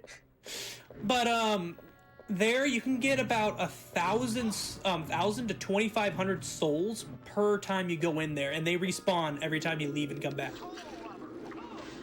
Okay. So it's like the second fastest way to actually do it. The bright side is every time you do this chapter, it saves your highest score for each category. So the first run, I can get an S rank on time and combo, but I have bad damage and exclamation marks. If I do it again and get S on both the damage and the exclamation marks, it gives me an S rank overall, because that is my highest score on all of them. There is technically a like challenge mode, no retries 100%, but I haven't even done that yet. It's hard. For sure. So right here, you get your like first like scripted fight with them. So every time you do a full combo, they hit you, but fortunately, they just let you go. Okay. They even block their own axes. I can't get to his back from there, so I'm trying to see if he can... Yeah, there we go. He can walk. So after you do a full 4-hit combo, you want to do a dodge roll. Or dodge flip. I keep saying dodge roll. I've been playing too much KH2 Rando.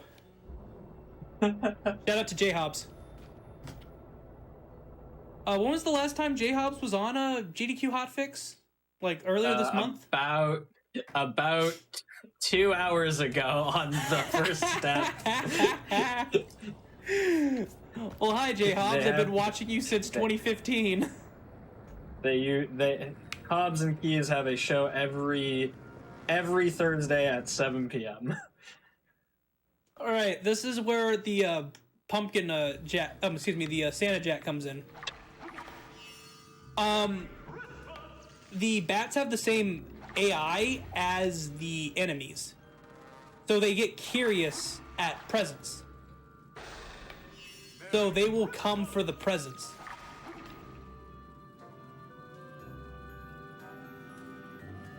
They will come to the presents. They will. No. Come on. The AI is not cooperating tonight. He doesn't want to come back. I'm shocked to know why, and I'm trying not to step in here because this is the hidden place for the orc skeletons. Okay, so like if you step in, they'll spawn. Yeah, and they'll start attacking me, which I do not want. About that far. You're yeah.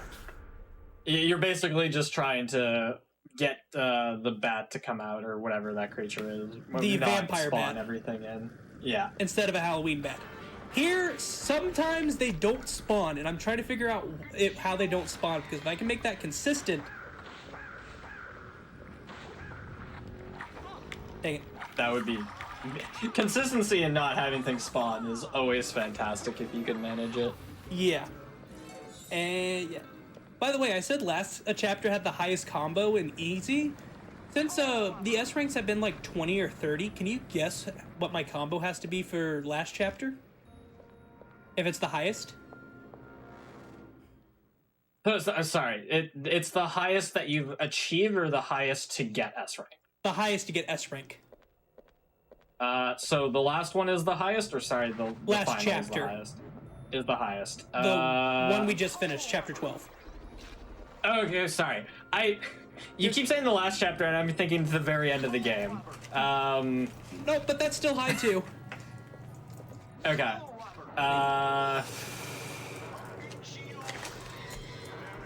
You got a 30 on the last one? 30 is like the higher end for all the other chapters. Yeah. So like if chapter 12 is the highest, what's the combo needed for that? 40.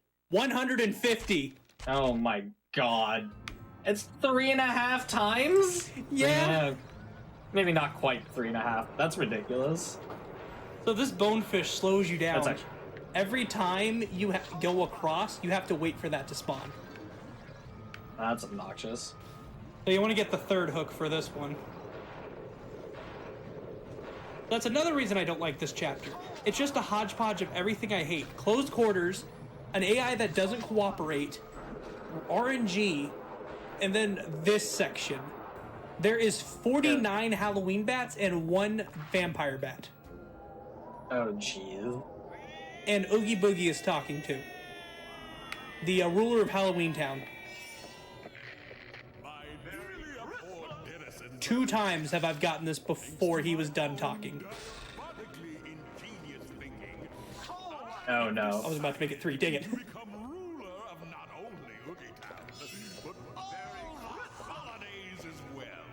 Yeah, and they dive bomb you and try to defeat you. Because I don't know if I'm allowed to say the K word or not. I mean... I just want to make sure, like, I'm good.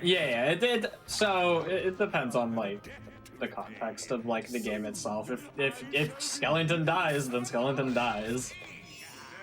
If I die, that's a medical mystery.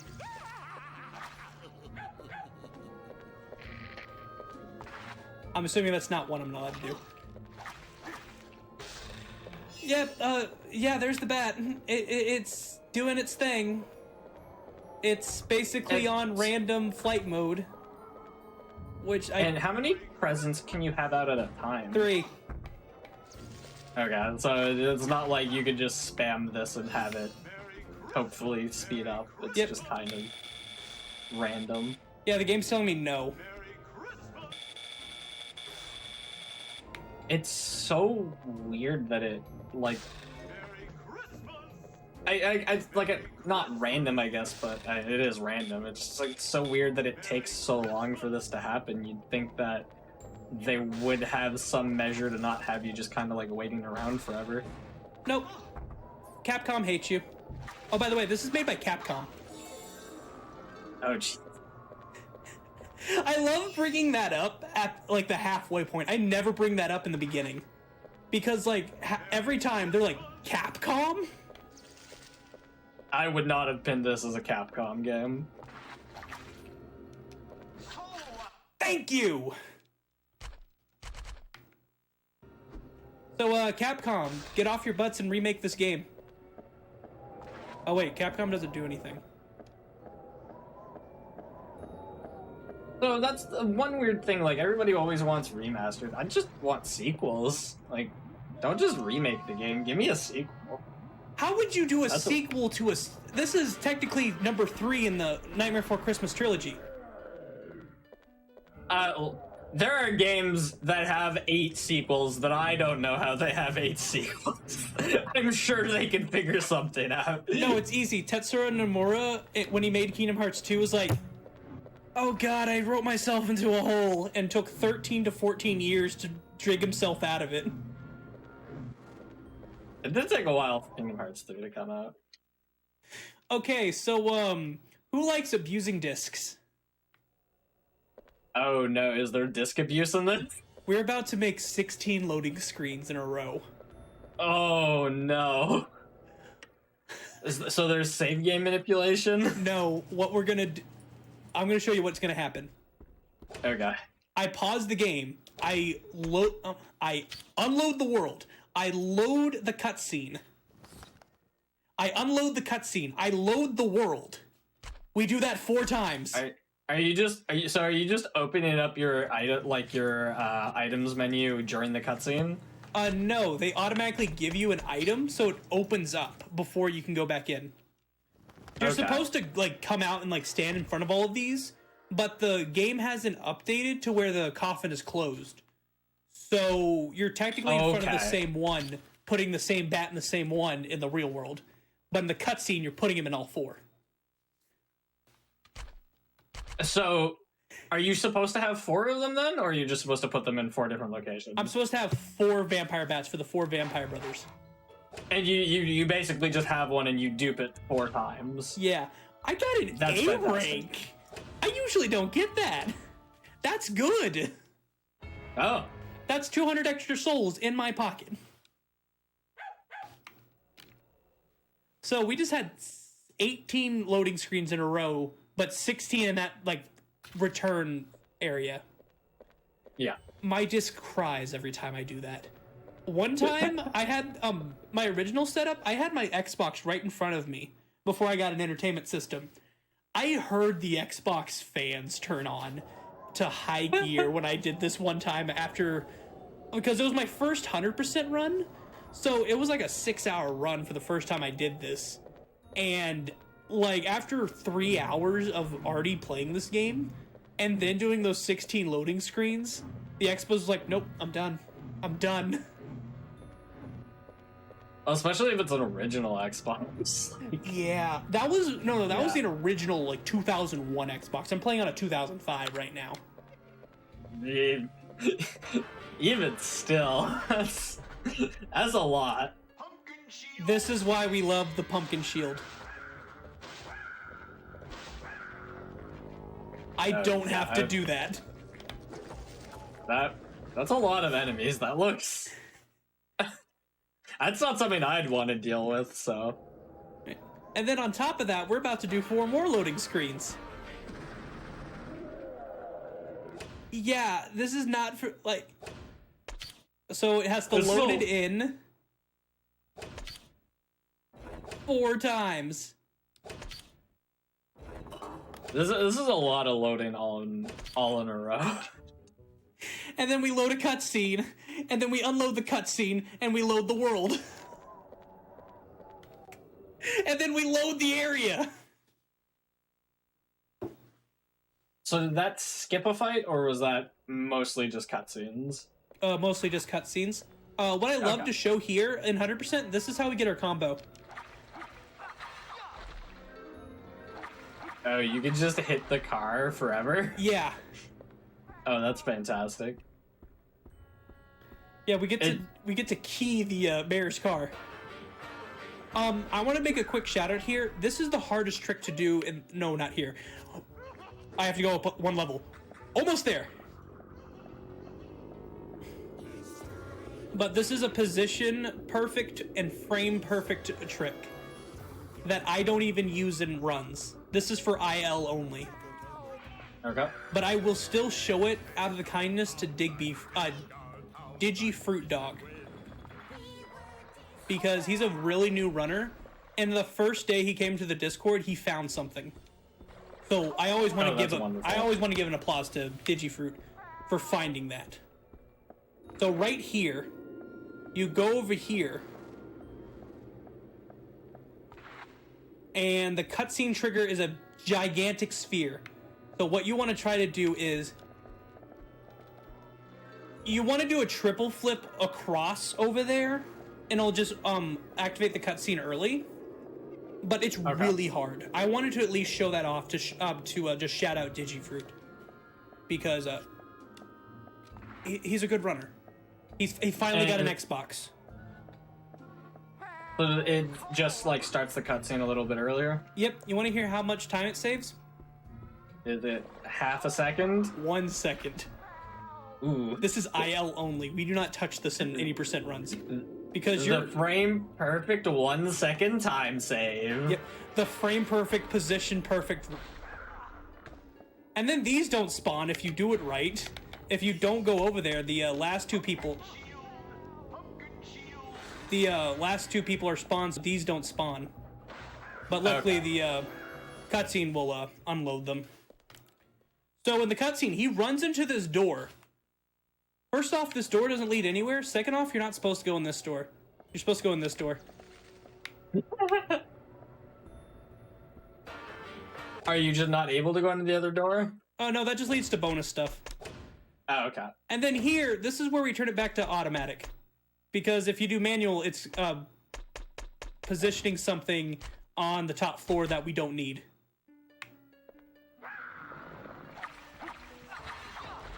You notice that the health bars are back.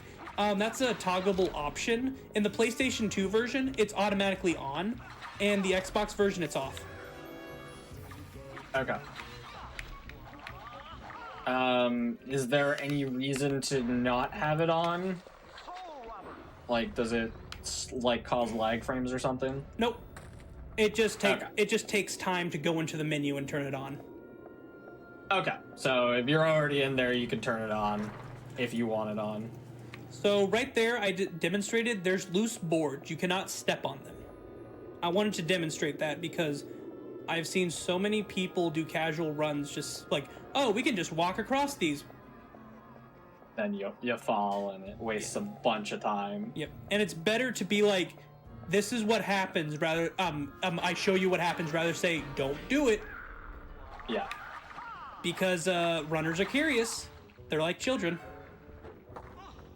You tell them don't touch the stove, it's gonna burn you, and then they touch the stove. Totally not based off a true story, I promise. Well, sometimes it's scientific, you know, like maybe I can do a trick with this, or maybe I'll just slap my head on the floor as I fall. Yep. Oh, sweet, at 2070. I wish I had that because I am streaming off of an MSI 1650.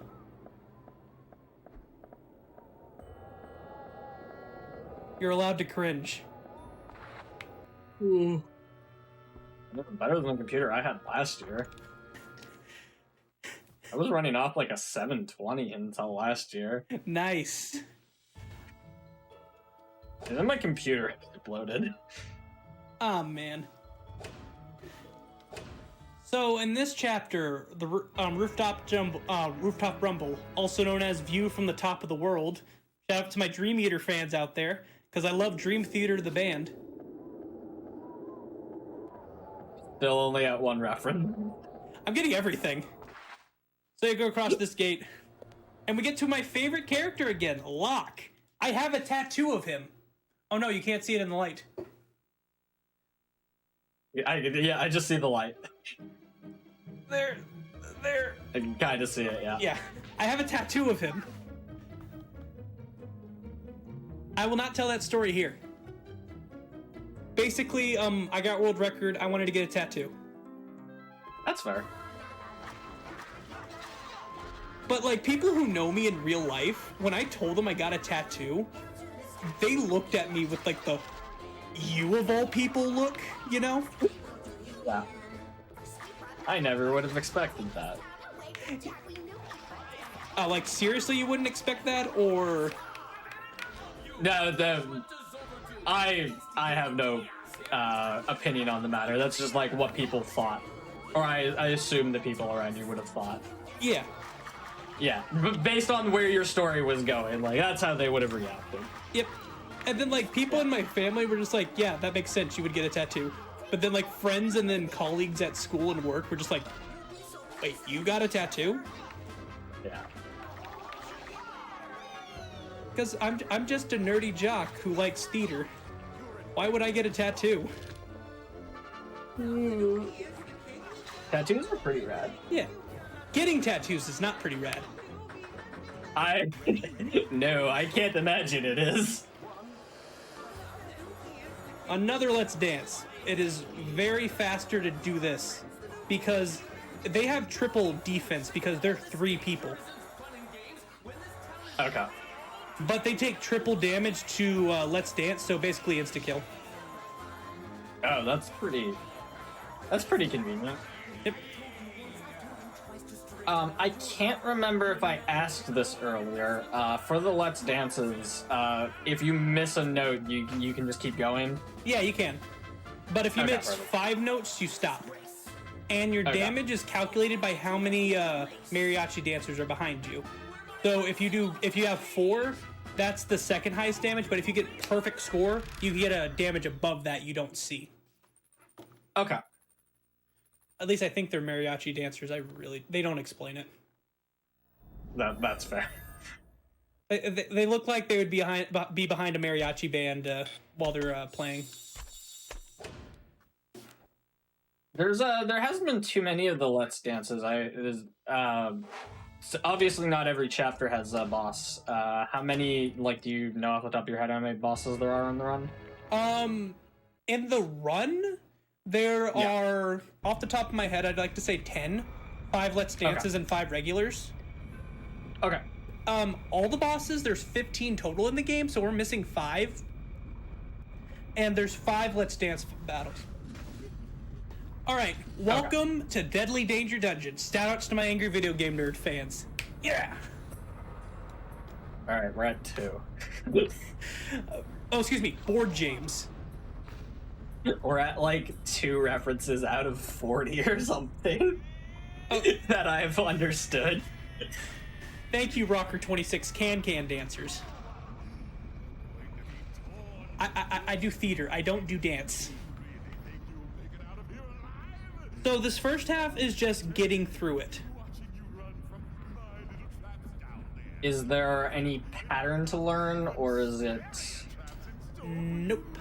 You just go through it. And, like, if there's no platform, don't swing when there's no platform. Yeah. Yes, I'm going the fastest I can. This is just a really slow section. Yes, it is. But the next half, shoutouts to Illy Masks, Jack the Ripper skip. You'll see why it's called that. It has nothing to do with Jack the Ripper. But his name is Jack Skellington, and he's about to rip it. That's never happened before. The perspective here is messed up. So, yeah, it looks very weird. Like, if they kept it at the... Again! Only when I'm showcasing the game. This wouldn't be Games Done Quick if there wasn't mistakes. As I've been watching Games Done Quick since 2012, and there's one thing that stays consistent. Mistakes. Marathon luck. That too.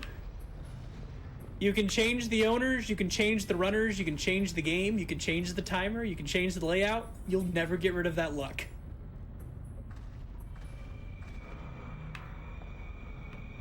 Right here, there's going to be a thing shooting at you. It can't hit you until you're over here. So, like, just stay out of its way. I'm going to show you how to defeat it. Once it opens its mouth, do a... You're supposed to do a spin, but it's okay. You can just go across when they're done. And then you get 4 pumpkins here to refill your health because, a game giving you health right before a door? I wonder what that could be. Can't be anything significant. Nope. Oh, right. He's the 7 Holiday Kings because Cupid, the Founding Fathers, that's where I would be. Leprechaun from Leprechaun, the Easter Bunny, are all here. But you go over to Santa's cage, Santa isn't there. And then his magic blocks you off. He's back. Alright, this is Spider 3. You're probably asking, where's Spider 2? It's a secret chapter. So what he did there was web shooting. Just don't be in front of it and you're fine. And don't walk into it or else you'll be stuck inside. You don't get Let's Dance. You have to do this. Okay. You have to do this with all your raw, tenacious, and grit. Is that the correct saying? Sure, I do not know because if that's a saying. Because I say that a lot, and I was like, wait, should I say raw, tenacious, and grit?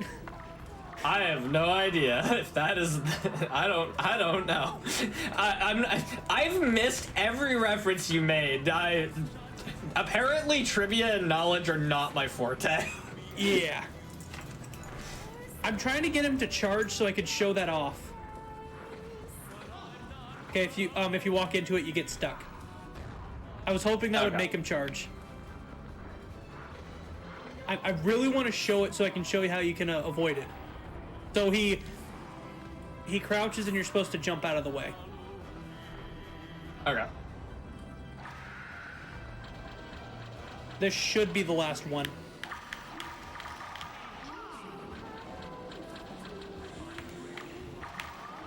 There we go. So you can 3 or 4 cycle them. It's really easy. Just a quick safety strat for if people are struggling after that boss, like you're low on health. Then the 3 Mr. Hydes is going to show up. I was trying to skip that cutscene. That didn't work out. 3 Mr. Hydes show up right here. There he is. That corridor, don't for save it or risk doing it. That corridor looks rather nasty. It would make a lovely park for the children. Yeah, he has great lines throughout the entire game. I think I have to be on low health, and I don't think I'm at low health. Yeah, I'm not. So I'll show this off instead since I'm not at low health. This takes you back to Guillotine Square. So you can refill your bottle and refill your health. This is just a safety strat in case like you're low on health here, because it can happen. So if you were low on health, what would Hyde be able to do? Or he would fill up your bottle. Basically, it'd be like you're at the fountain. Okay, perfect. I gotcha. So it just saves the trip to the fountain. Yep. Okay. But you have to be on red skulls. I was on orange there. Well, pumpkin skulls.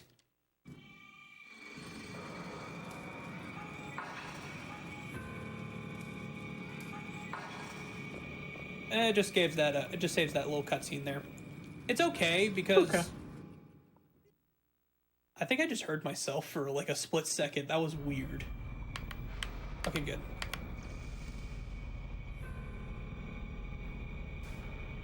A bright idea. A bright idea. Hey, good.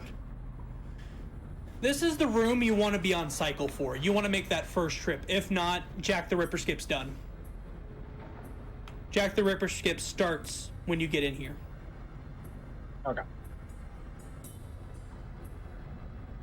Because this room is cycle based. There, I lit the candle. You can just tap it. Doesn't matter. You can like save like milliseconds by jumping onto this hand. Don't do it. Like, stay safe. Do safety strats here if you're going to go for Jack the Ripper. In general, unless you're on world record pace, you should probably avoid the 4 frame strats or however long it would save. It would just like cut off like seconds or milliseconds. Yeah. Like, don't be a hero. Don't. Okay, here it is.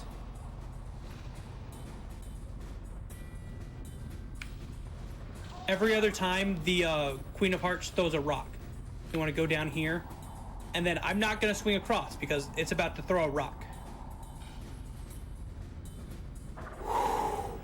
Take a deep breath. Here it is.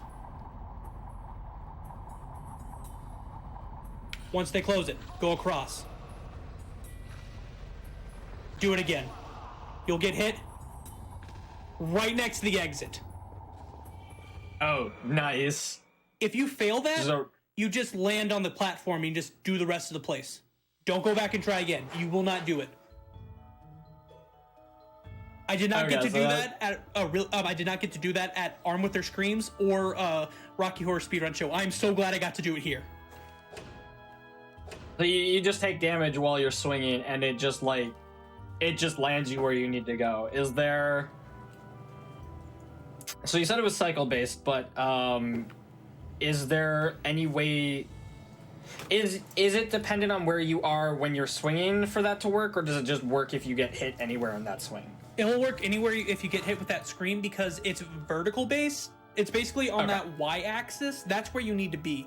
That x-axis like doesn't matter, and that z-axis is already automated. Okay. But I did that wrong. I should know that it's supposed to be X, Y, and then Z. But doesn't matter. Basically, your floor placement doesn't matter. Your Y placement will get auto-adjusted no matter what, and Z placement... I did it wrong again. Doesn't matter. But if you miss that, you will land on the platform, and you'll just finish the level a minute and a half later. You'll just follow the way out. It is okay if you miss that. That saves a minute and a half, but it has no penalty. Low risk, high reward. And is my favorite trick in the entire game because every time I do it, I get a serotonin boost. Saving a minute and a half is pretty nice. So being able to hit that's pretty sick. Yeah. Welcome to the Oogie Casino. Everyone under 18 leave. No children in casinos. Yeah. Or in my stream. My stream is 18 plus. Like if I ever get to like, Games Done Quick or Armed with Their Speed or any of that, like I keep it PG-13, but like in my stream I am rated R. So right here, you do not want to collect anything. You do not want to activate Let's Dance, and it's so easy.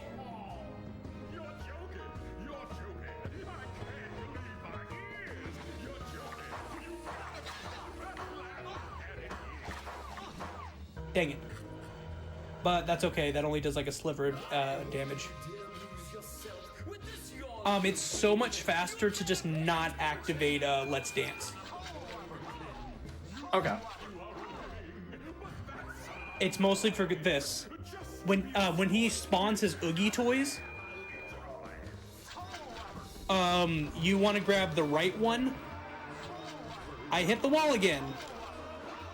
But it's okay if I get 2. Because it's gonna just go back to back. Actually, I'm gonna do a blue soul for just safety. Okay.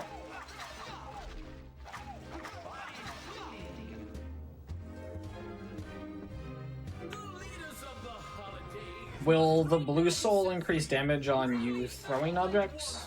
No, because that's a separate entity. I assumed that would be the case. It's just what you're doing, but wasn't sure.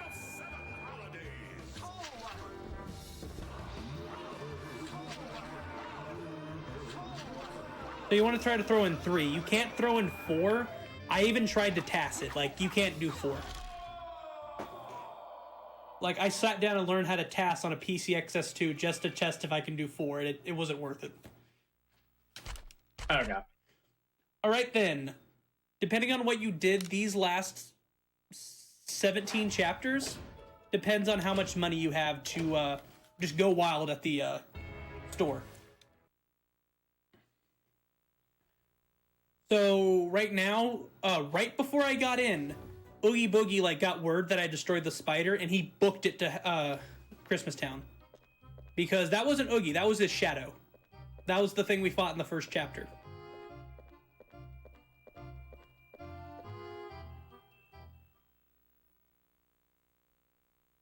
You're not going to ask about that?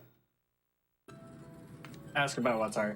The boss I just bought, it's Shadow Oogie, not Oogie Boogie. I assume that there is lore that I'm missing and that it made sense. Okay. Here, what you want... Oh, sorry. No, go ahead. Okay, so we're coming up on 2 big bosses. Basically an Imagine Dragons album, but we'll get to that then. You want to get Cold Front for that. I can't get Cold Front level 2. I want to, but I can't. Okay. And then you want to get a Pumpkin Jack level 2.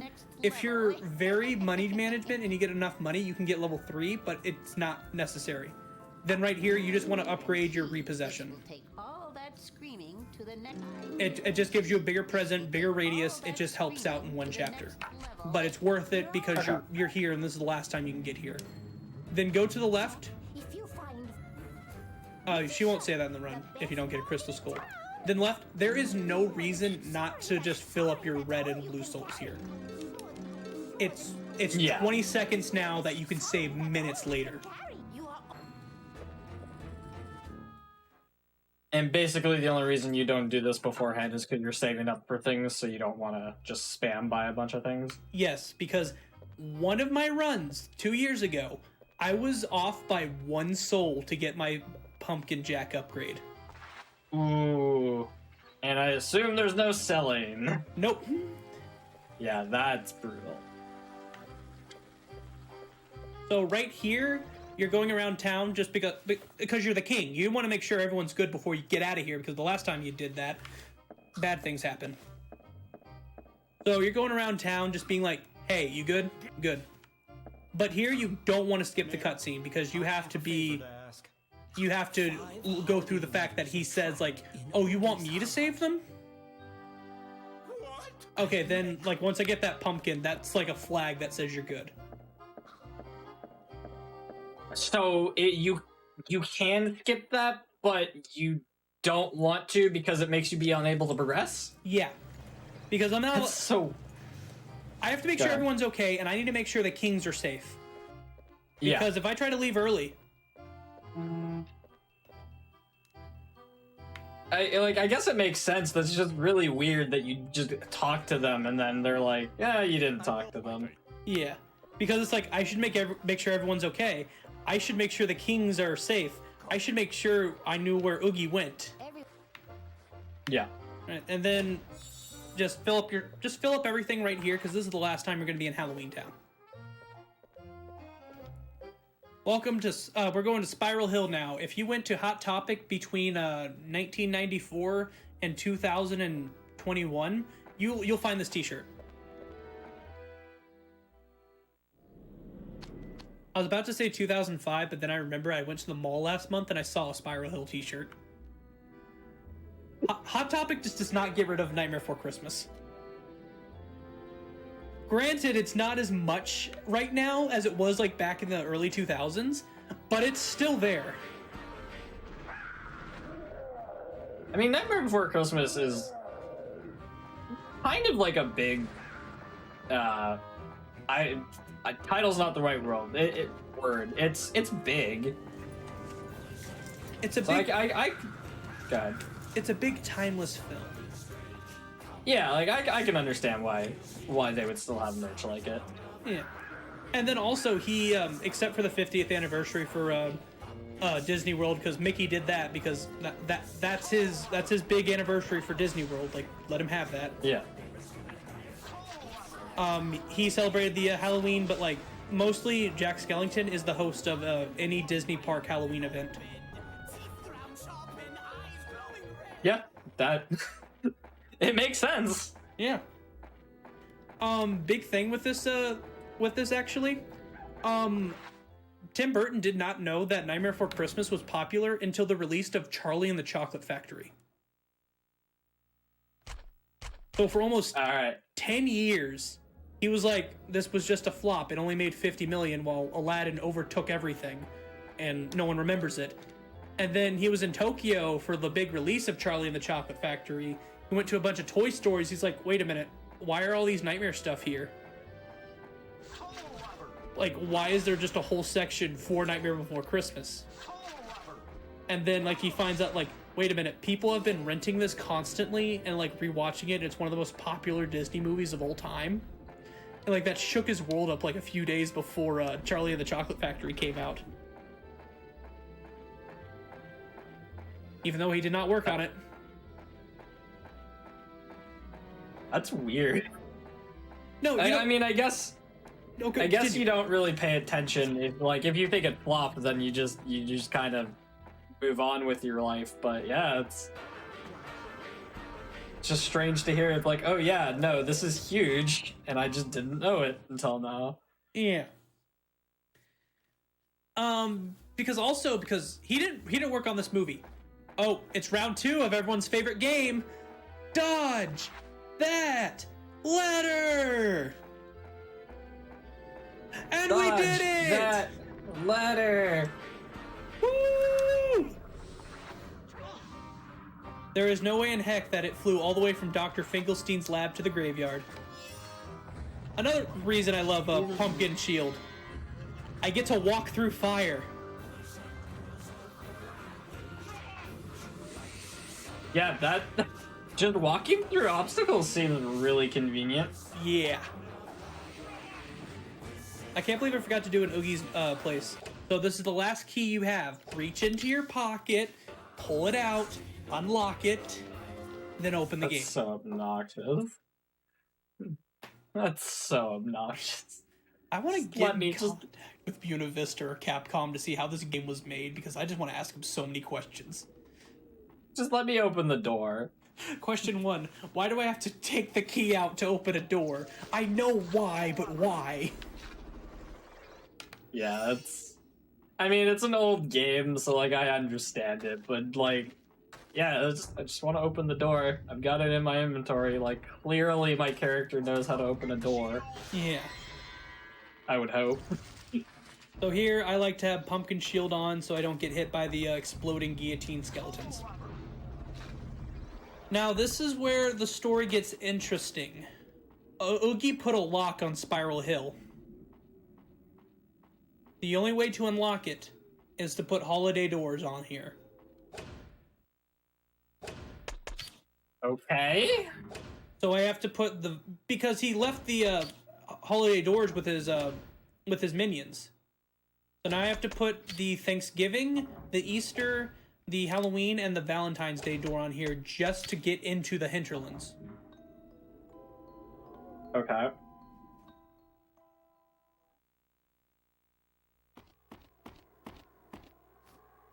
Sally, you shouldn't be here. It's dangerous.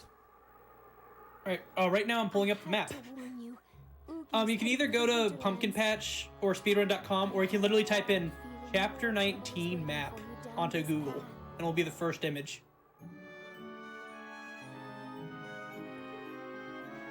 This is gonna be brutal.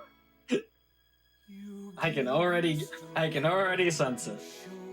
Could I actually send you the map on Discord, and could you quickly like flash it on screen, or is that not possible? I can grab it off speedrun.com and I can drop the link to it in the chat. I'll just send you the image so you see what it looks like, just so I can get your reaction. Oh my god, why? Hold on. I'll get the link for chat here. Try to go to Pumpkin Patch because they need the support. They're personally owned. Okay.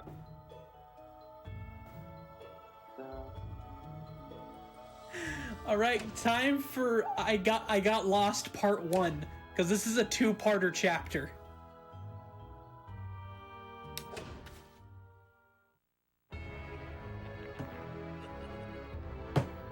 All right, I'm going to press select and show you all the map, and then I'll tell you why it sucks.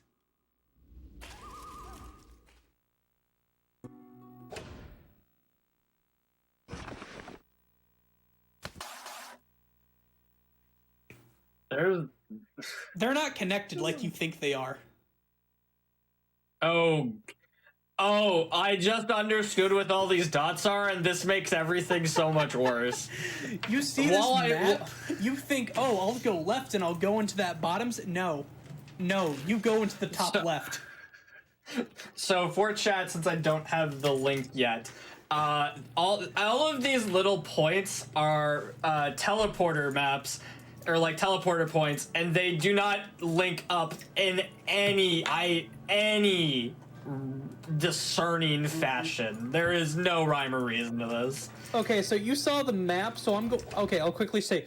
So you think I'm going to, if I go up here, you'll think I'll go into that little kidney looking thing? Yeah. So that's what it looks like I'll go to.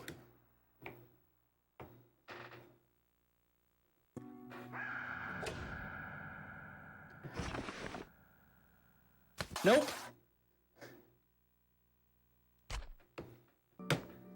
Jeez.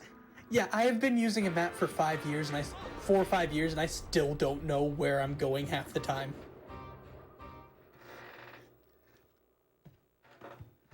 I remember one time my logo creator, Bilsterbugs, was in the chat.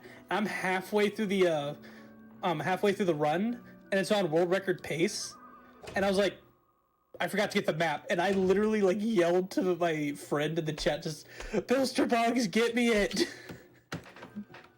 Looks. Thank you, Bilsterbugs, for saving me. So right here, the doors overtake the Oogie form, and it heals the hinterlands. But Professor, you ask, why? We only have 2 doors. What are we going to do for the other 4? Gauntlets. This is 4 gauntlets. After you get lost, after you save everything. And the enemies don't despawn, even when you heal the area.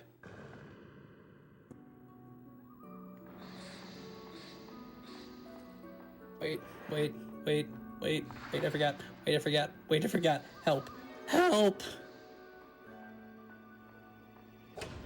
Okay, I'm gonna actually pull up the map for the first time.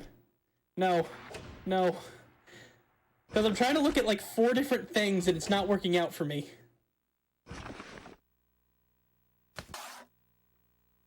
So if my advice to all of y'all is use the map. That's how you beat this chapter. You use the map.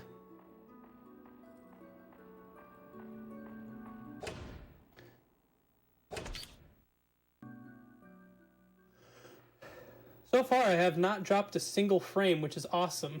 Unfortunately, I'm using 10% of my CPU. I'll be honest, I think I should have used the Elgato HD because I switched to my USB 2 last minute because of my SpongeBob run the other day. And then my Kingdom Hearts 2 jumpless stream. Which I couldn't even do because of internet. Oh, internet issue. At least, I'm not going to say it. I'll wait for the end of the show. Do not. I don't know what you're talking about. I knocked on wood just in case. We do not say that here. I realized what was happening. It's like saying quiet in a hospital. I caught myself. Don't worry.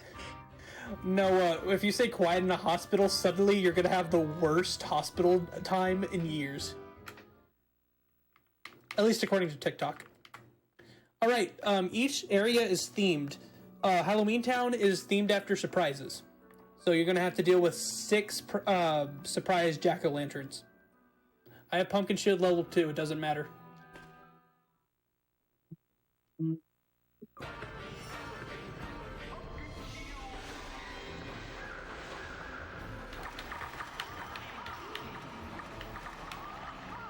Done. Now for the ghosts.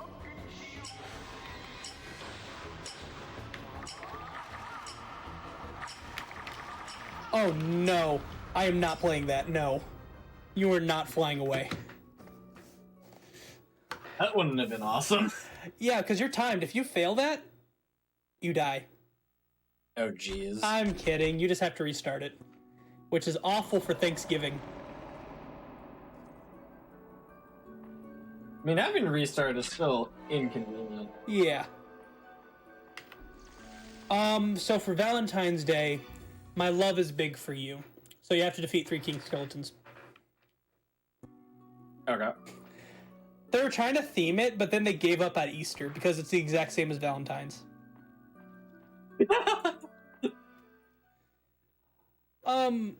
Also, if I could make one, suggestion when playing this, try to get a CRT television. Is it at the bottom? Wait, is it the bottom? Wait, is it the bottom? Yes, it is. Jeez. I'm not going to get lost. I am an Eagle Scout. I will not get lost. Shoutouts to my Boy Scouts out there.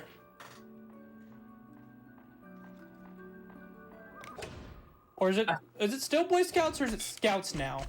I don't know if they made the change yet. You are asking a Canadian about Boy Scouts, and my answer is I don't know. Well, you all have Venture Scouts, which had a female representation since the beginning, because that's like a funnel for girl and Boy Scouts. I also don't know a thing about any sort of program we've had in Canada about it, to be honest. I was never a part of it. Oh, Canadian. Shoutouts to Demons and Canuck, the Canadians of the... Not this one, but the Scott Pilgrim community.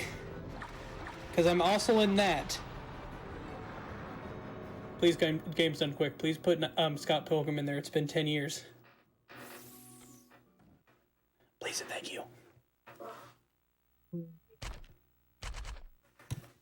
Because shoutouts to Canuck. Shoutouts to Canuck. Because that man does not know any boundaries when it comes to speedrunning anything. Even when he teaches me how to speedrun, he has no boundaries. Like, he will make sure I learn everything to the very micro detail.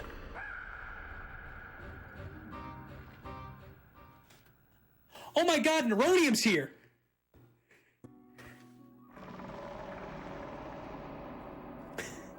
I'm sorry, he is my favorite Let's Player of all time. I cannot believe he is here and watching. Well, of course I can. I talked to him yesterday. But still. He actually... I watched his Let's Play before I even started speedrunning this game, so I'm glad he's here.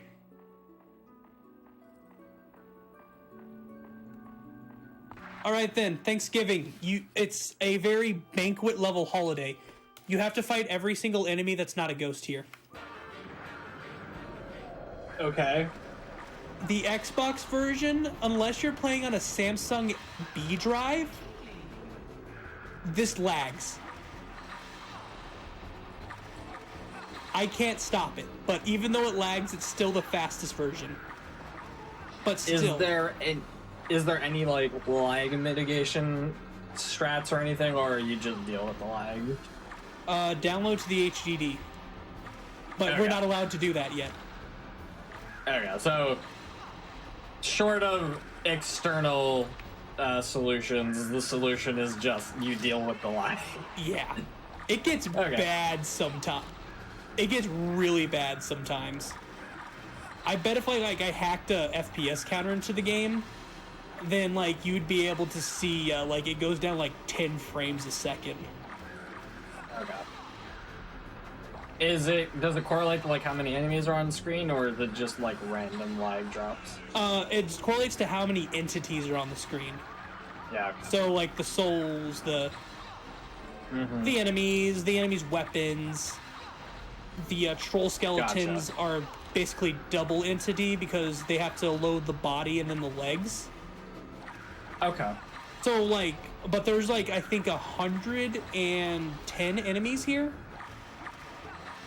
At least that's what Brady Games said. That's a lot of enemies. Yeah. Oh, man. I'm sorry, I don't get to look at chat, Neuronium. I'm too busy playing the game. I wish this game was on PC. But honestly, if out of the blue, one day Capcom said, oh, by the way, you can play Oogie's Revenge on Xbox Series X, I'm going to be out the door to my local Best Buy and drop $600 on the table. Because I have no next-gen consoles. I'm a broke tech school boy. Because I didn't go to college. But tech school is still okay.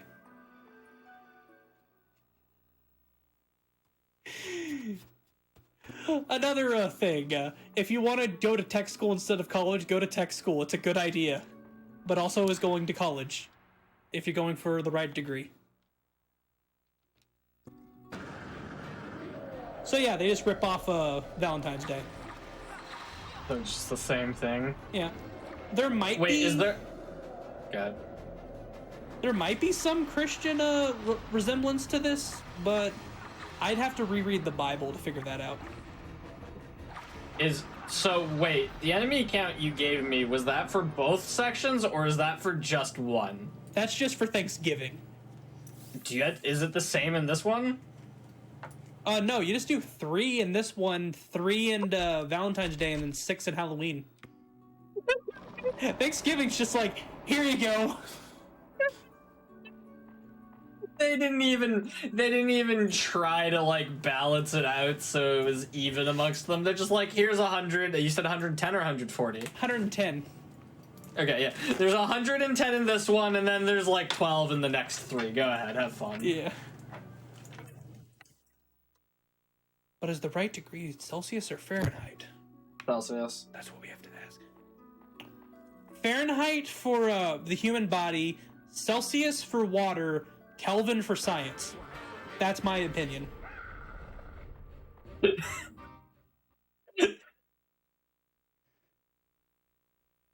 Because I'd rather cook with Celsius and then, like, deal with the weather in Fahrenheit. Because the lowest temperature I would want to be at is 0 degrees Fahrenheit, and the highest I want to be at is 100 degrees Fahrenheit. Guess which one I have to deal with in Texas? Like 110 Fahrenheit? One of the days went to 127, I think. I would melt. I was in Austin, Texas once, and it hit 120, and I was like, I don't want to leave my hotel room. I'm good. I don't want to go anywhere.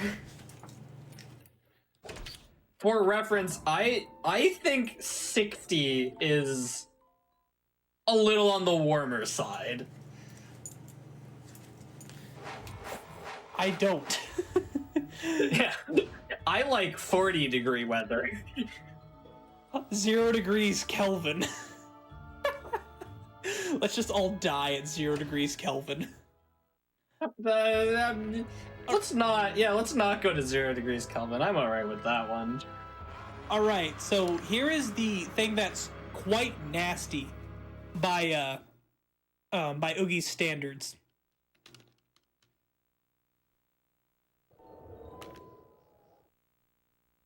It's 2 king skeletons with elemental powers. So what I start off with is I just firebomb Ice King twice. Sadly, it's not voiced by Jeff Kinney. But then you have to repossess Fire King, and then just...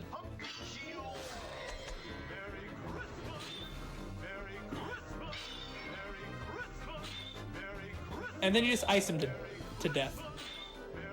And then you just ice him to death. There we go. And eventually he'll actually take damage. He's getting a little close, so I just wanted to activate a pumpkin shield there. Are you able to stunlock this enemy, or...? Yeah, I am. Okay. Well, so it looks like because it was moving, I just wasn't sure if that was the stun lock or if you were just getting lucky and not being hit. It's just because the range is so small in level 1. But, like, Okay. level 2 costs $3,000, and it's just... I can't... If I could figure it out, this would make this chapter go so fast. In Let's Dance, when you have everything unlocked, this can go by in 40 seconds. But a minute 10 is fine. I just... since it's so short, I want to show it off again, just so people understand it. Because it's so short, I have the chance to. So you just firebomb it twice. By the way, your firebomb saved throughout here, so I'm gonna have to deal with that. Then you use repossession because when he's Shadow, because that's not Oogie Fire King, that's Shadow Fire King. Okay. Which makes him invincible.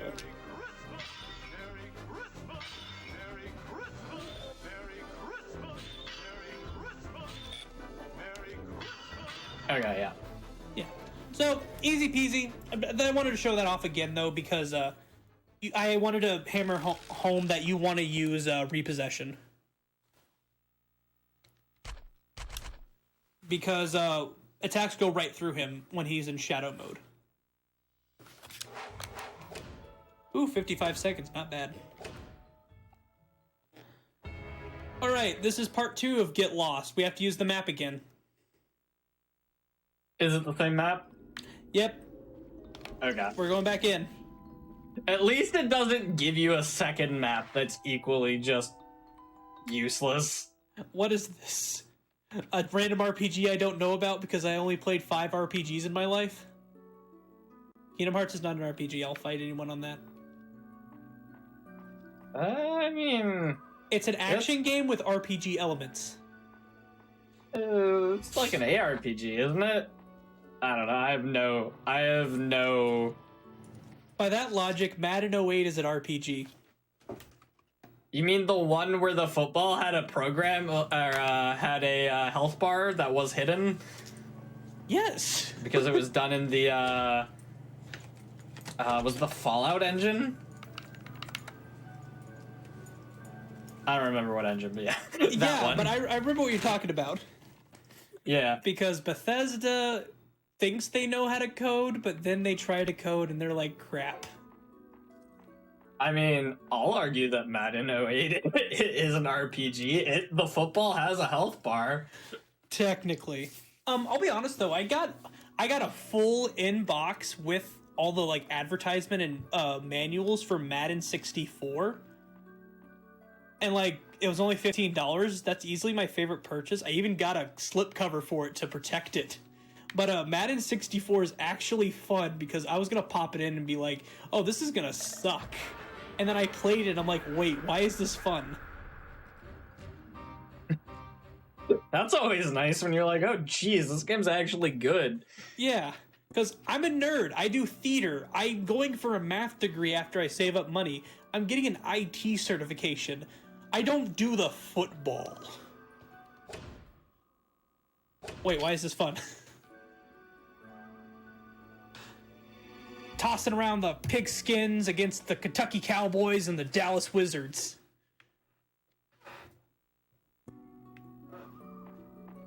I've angered at least 3 people here. We lost the football fans. Go Texas Rangers. There, we got the Texan fans here. Fixed it. I don't even know if that's a real football team. No, it's the Dallas Cowboys and the Kentucky Chiefs. I recognize one of those. No, Scott the Waz's favorite game is Mario Galaxy, but his Nirvana on a plate game is Madden 08. I know what I'm talking about. I mean, if I'm dumb enough to pay $100 for a VHS, I think I should know the lore of Scott the Waz. Yes, this was $100. I'm getting the full payment back on that every time I mention it. The Dallas Sorcerers is better than the Dallas Wizards, but what about the Dallas Stars? All right, let's stop before I get too far off topic and start talking about why Texas Rangers is my favorite baseball team. So we're just going back through and returning the doors and putting them back on.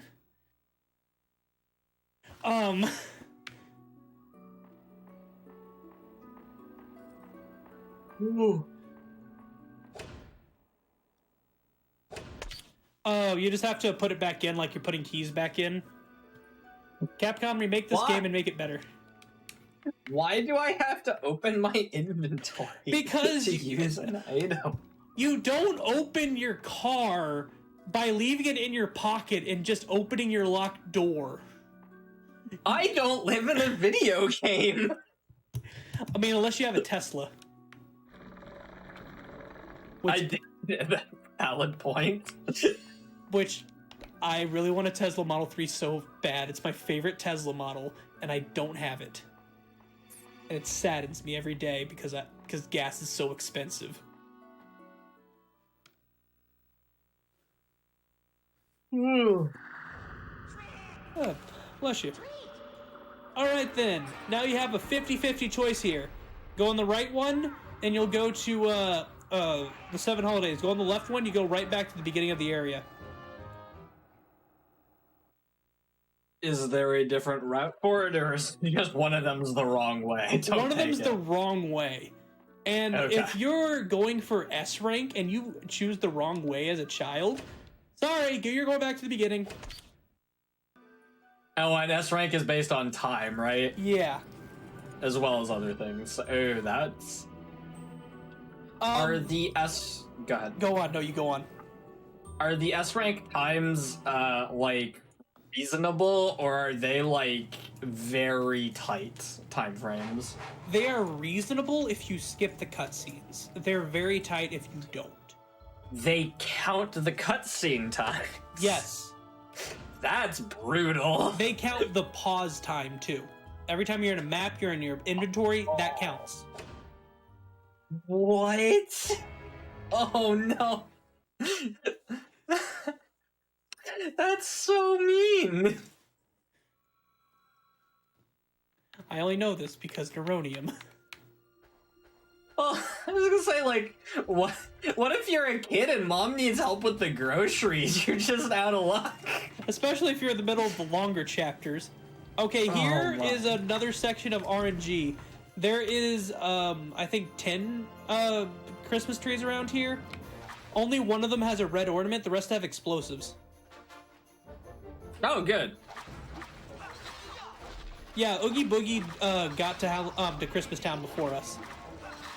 And it's about 4 a.m. in Oogie's Revenge right now.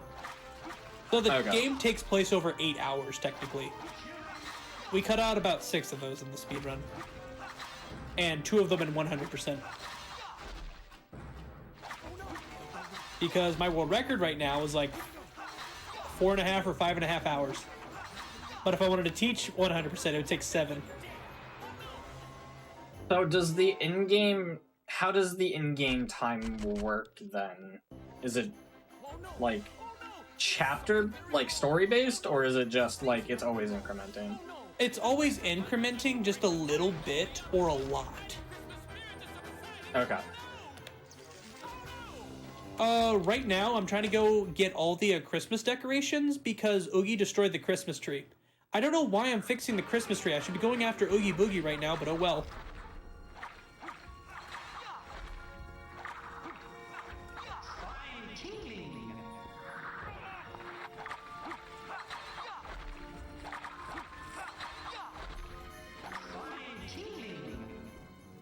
Also, you have to let it get into your inventory before you leave. If it's still floating around and you leave the area without it getting into your pocket, you don't get it. Does it despawn and you have to redo the fight, or you can just, like, go back in and pick it up? I can go back in, fight everything again, then pick it back up. Ooh, yeah, it's the fighting everything again is the brutal part. Yep. And then here, I have to wait for the train. It's on a cycle. Is it a long cycle? About 2 minutes, but I got lucky there. Is it based on, like, will the cycle always be the same? So like if you always do the first part of the level in the same amount of time, you'll always get there, or is it just completely random? It's semi-random. Every time you leave the area, it either chooses to go on the right track first or the left track first. And it what's the word? It favors the left track first. So more times it will start on the left, then do its route, and then go on the right. But sometimes it starts on the right, and you can't do anything about it. Okay. Yeah. And then it's just time loss. That's unfortunate. Yeah. Also, to anyone asking, this is a webcam that was $15 on Amazon. I'm getting glimpses of myself in the stream, and it just doesn't look pretty.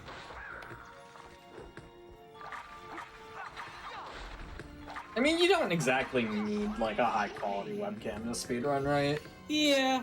If I can make another thing, like if you're gonna start speedrunning, audio before video.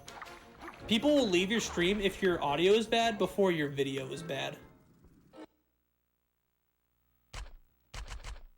I know, because I have left more streams because the audio sounds like a giant trash compactor than it's a little fuzzy. Because I'm playing on a CRT right now. I can deal with the fuzz.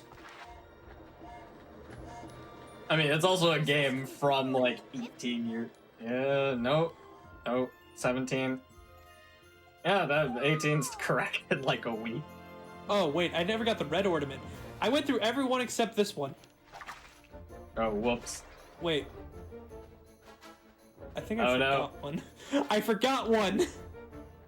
Oh, here it is. There we go.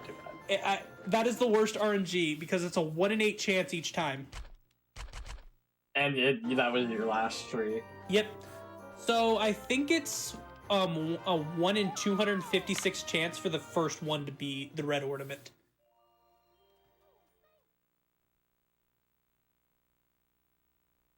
No, 1 in 64. I almost got an S rank. That's not bad. That was pretty close. Yeah.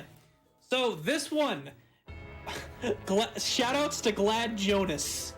I don't know who did it, but I remember I tried to show off, like, oh, is this like worthy enough to be put into speedrun fails? And then the very next speedrun fails, I was in it. Speedrun fails 144, back when I was Professor 001. This chapter.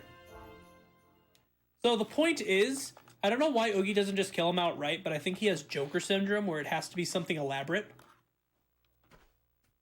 But he's hung Santa in the center, and then a deadly train is coming with a saw on top where it'll cut the rope and then it'll fall onto the saw. Somebody do something! Quick! Okay. So what I have sure. to do is I have to I have to do that, and then I have to beat up the train as fast as possible.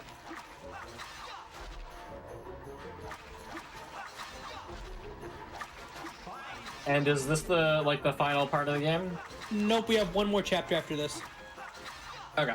Because Oogie Boogie tries to run away and we have to chase him.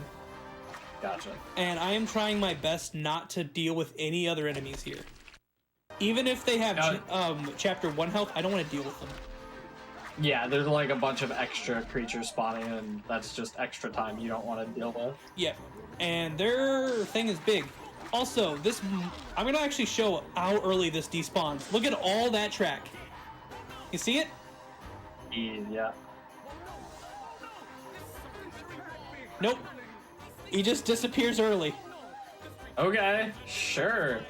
So I could have one-cycled that, but I want to show you this off. You want to be in the center, just try to keep moving around, and then whatever blinks, that's where it's coming. And then you want to come over and just change the tracks.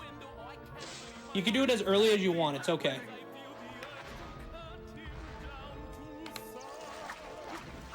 There. All right. We're coming up on my favorite chapter, chapter 24. It's For the Let's Dance. Because I'm a Guitar Hero player. Gotta love your rhythm games.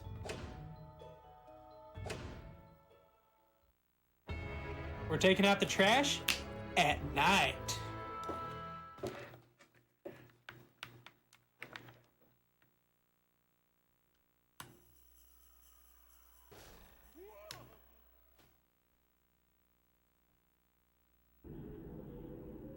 All right then. If you want, you can talk to him. He doesn't have the. Caught up with Oogie. You'd better go into this battle prepared. Do you want me to pour? He doesn't have the low health check here, so he'll just automatically fill it up for you. Don't Save. And then like refill your health.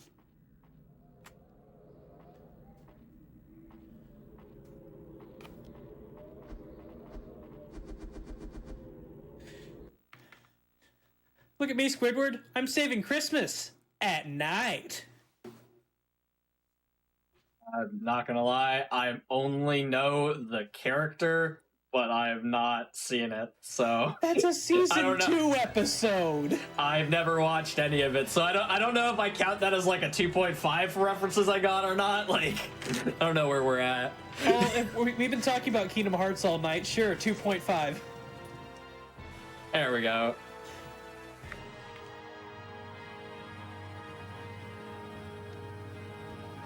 Okay, so, I don't know. This is just something I made up when I was a kid, but I think Dr. Finkelstein is putting the gas through here to, so you can set Oogie on fire. I think I made that up as a kid, but I might not. So that does a fifth of his health bar. And there's only 2 of them. And they have to recharge. Fun.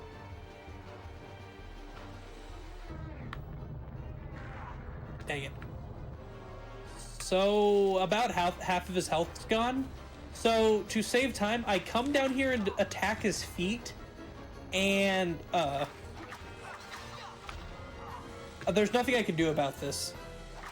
He can either shoot. Okay, there we go. You attack his feet enough, then he'll trip over.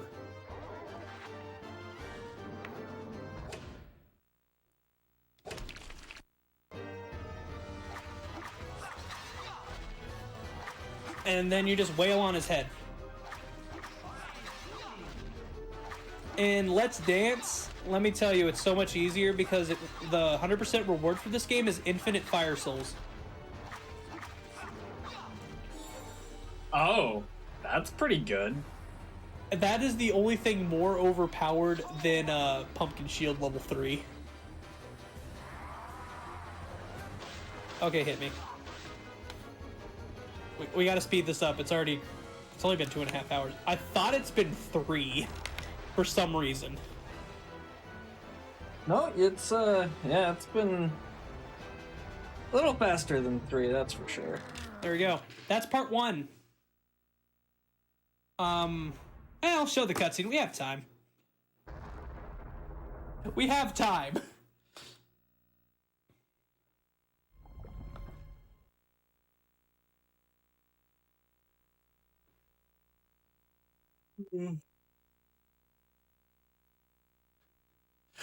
Thank you, Neuronium. That's the big question. Which holiday threw away a car? And why is it stuck in his chest? Yeah, I got nothing. I don't have a witty joke. Alright. Clearly it was the Grinch when he was picking up the sleigh, right? Sure. Also, Jim Carrey's best Grinch. Fight me. I mean, I run the Jim Carrey Grinch game. I can't disagree with you. Good. Alright then. This is the final Let's Dance sequence. 124 notes. At its fastest, 4 to 5 notes a second. You ready? Absolutely. Let's go. Is that all you got to say? Well, well, well.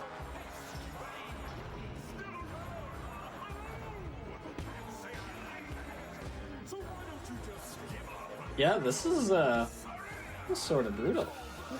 It's chill at first. Oh, and everyone you miss, you get hit. I can only miss 14 out of 124. And then like you have to restart the entire fight. Yes, like I die.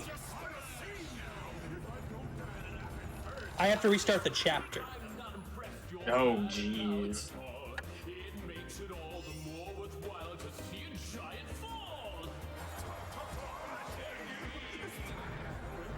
Yeah, this is why I run on a CRT. Yeah, like I can't imagine doing it otherwise. The input lag would be like so difficult to deal with. Halloween Town is mine. Well, aren't we confident? That's the Xbox exclusive camera angle. That's all the Xbox gets.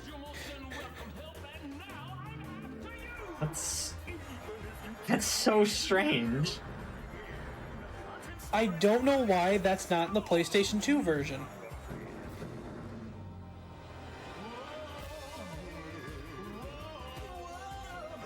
Is there a PlayStation 2 exclusive thing? Nope. Interesting. It just like has the camera static on him and he just changes into it. That's so strange. Capcom's weird. So I know we're 2.5 hours into this. I didn't ask before because I assumed it was a lore question, like a lore thing, but now I've really got to ask.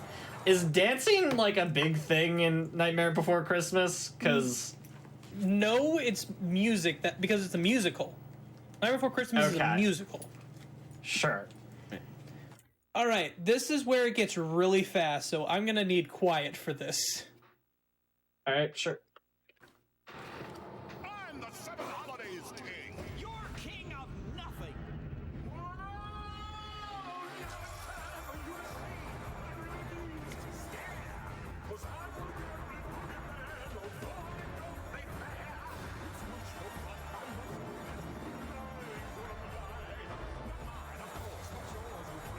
And time.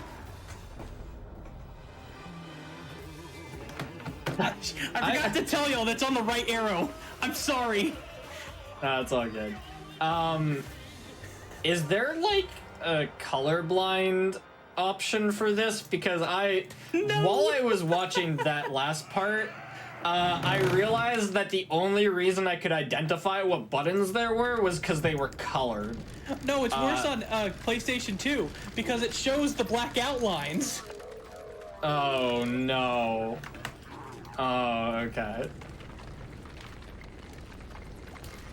This is still faster than my first ever run of this game. I mean, it's a lot about practice and getting to know your stuff, right? Yes. For that, I will be honest with you. Go to pumpkinpatch.org and look up. It's a literal spreadsheet of each note to each song lyric. Okay. And then I know my my LP person I like / friend. What he did was he recorded it on GarageBand and then slowed it down to half. That helps too. Anything that helps you musically, that's how you do it. Just to be able to identify the notes and whatever is there, and then you can learn from there. Yep. And then game time ends on the very last input. And then that is the Nightmare Before Christmas Oogie's Revenge. It is my favorite game of all time, and I have been practically begging Games Done Quick to show it off, and I'm so glad I get to show it to... How many people are here? Got a few, one or two. I was happy to have you on the show and teach the game. 2,000! Wow. Is there anything about speedrunning this game you'd like to share before we head off for the night? Have fun. It is a very relaxing, fun speedrun. There's some tricks throughout that are hard to do. When you first start out, just play the game. It's so fun. Yeah, I think that's an important part is like don't just jump into speedrunning the game. You wanna get like a little bit of a foothold on the game you're playing. You don't want to try and go for the top level. You want to have a base level that you can go for first. Yep. Do I have time to do some thank yous before we log off? Yeah, if you want to do like a short thank you, we have been running like the overall the production crews had a long day, so I'll go as fast as I can. Thank you for Hey, you can thank give you, them- Neronium, for being the first person to ever show this to me online. This was really cool back in like I think 2013 when I saw this. Thank you to Bloody Biscuits and Shift HD. You were the two biggest runners that helped me start out doing speedruns. Thank you to Take It to Demons and Canuck from the Scott Pilgrim Discord. You really helped me start speedrunning earlier this year and do it consistently. You can take a breath. You don't have to rush through it that fast. You can slow down a little bit. Sorry. Thank you so much. I need to give this big thank you personally. Thank you so much, Paradox AKX, for 4 years ago when I came to you in the DMs and said, hey, I want to run this game. You immediately helped me, and the game wouldn't be here without you, Paradox. Thank you for Igdisis for keeping the competition fresh. Like, even though you don't run this game anymore, you're always there on my shoulder making sure I stay competitive with the game. Thank you, everyone in the Scott Pilgrim, the SpongeBob Battle for Bikini Bottom, the Scooby-Doo, and the Nightmare Before Christmas Discords. All 4 of y'all, like, you've helped me make me the man I am today. And finally, very special thank you to Bilster Bugs. When I met you, like, 6 years ago, like, I'm so glad you're my best friend of all time, and I'm so glad that even though you're not here, you're still here because you're the person who does all my art. Thank you. Yeah, and a big thank you to you for showing off this game. You clearly have a huge passion for it, and it's always nice to be able to have runners who have a very big passion for their game be able to teach the game and show it off. So thank you so much for showing it off. No problem. It was a very good run. I think you did very well, so I appreciate it very much. We are going to wrap up here because it's been a long day for people. Yeah. Just before we go, I would like to remind everybody of a few things. So we do have AGDQ 2022 online coming up. That's a few short weeks away. It's going to be on January 9th to 16th. And you can find out more information over at gamesdonequick.com about the dates, events, stuff like that. And we also have Frost Fatales 2022. That's going to be taking place February 27th to March 5th. The schedule is out, and you can go check that out at gamesdonequick.com/framefatales for more information. Yep. And the GDQ Twitch channel will be taking a break for a few days. We will be live again on Monday, December 27th at 7 p.m. Eastern. That'll be awfully silly, and that's never happened before. So that's all we've got for you tonight. Happy holidays to everybody. I hope you enjoyed our holiday special. If you could just stick around for a few minutes, we're going to go to a quick break while we look for a raid target, and then if you could stick around, we're going to go cheer on somebody else in a speed run that they're doing. Have a great night, everybody. Happy holidays.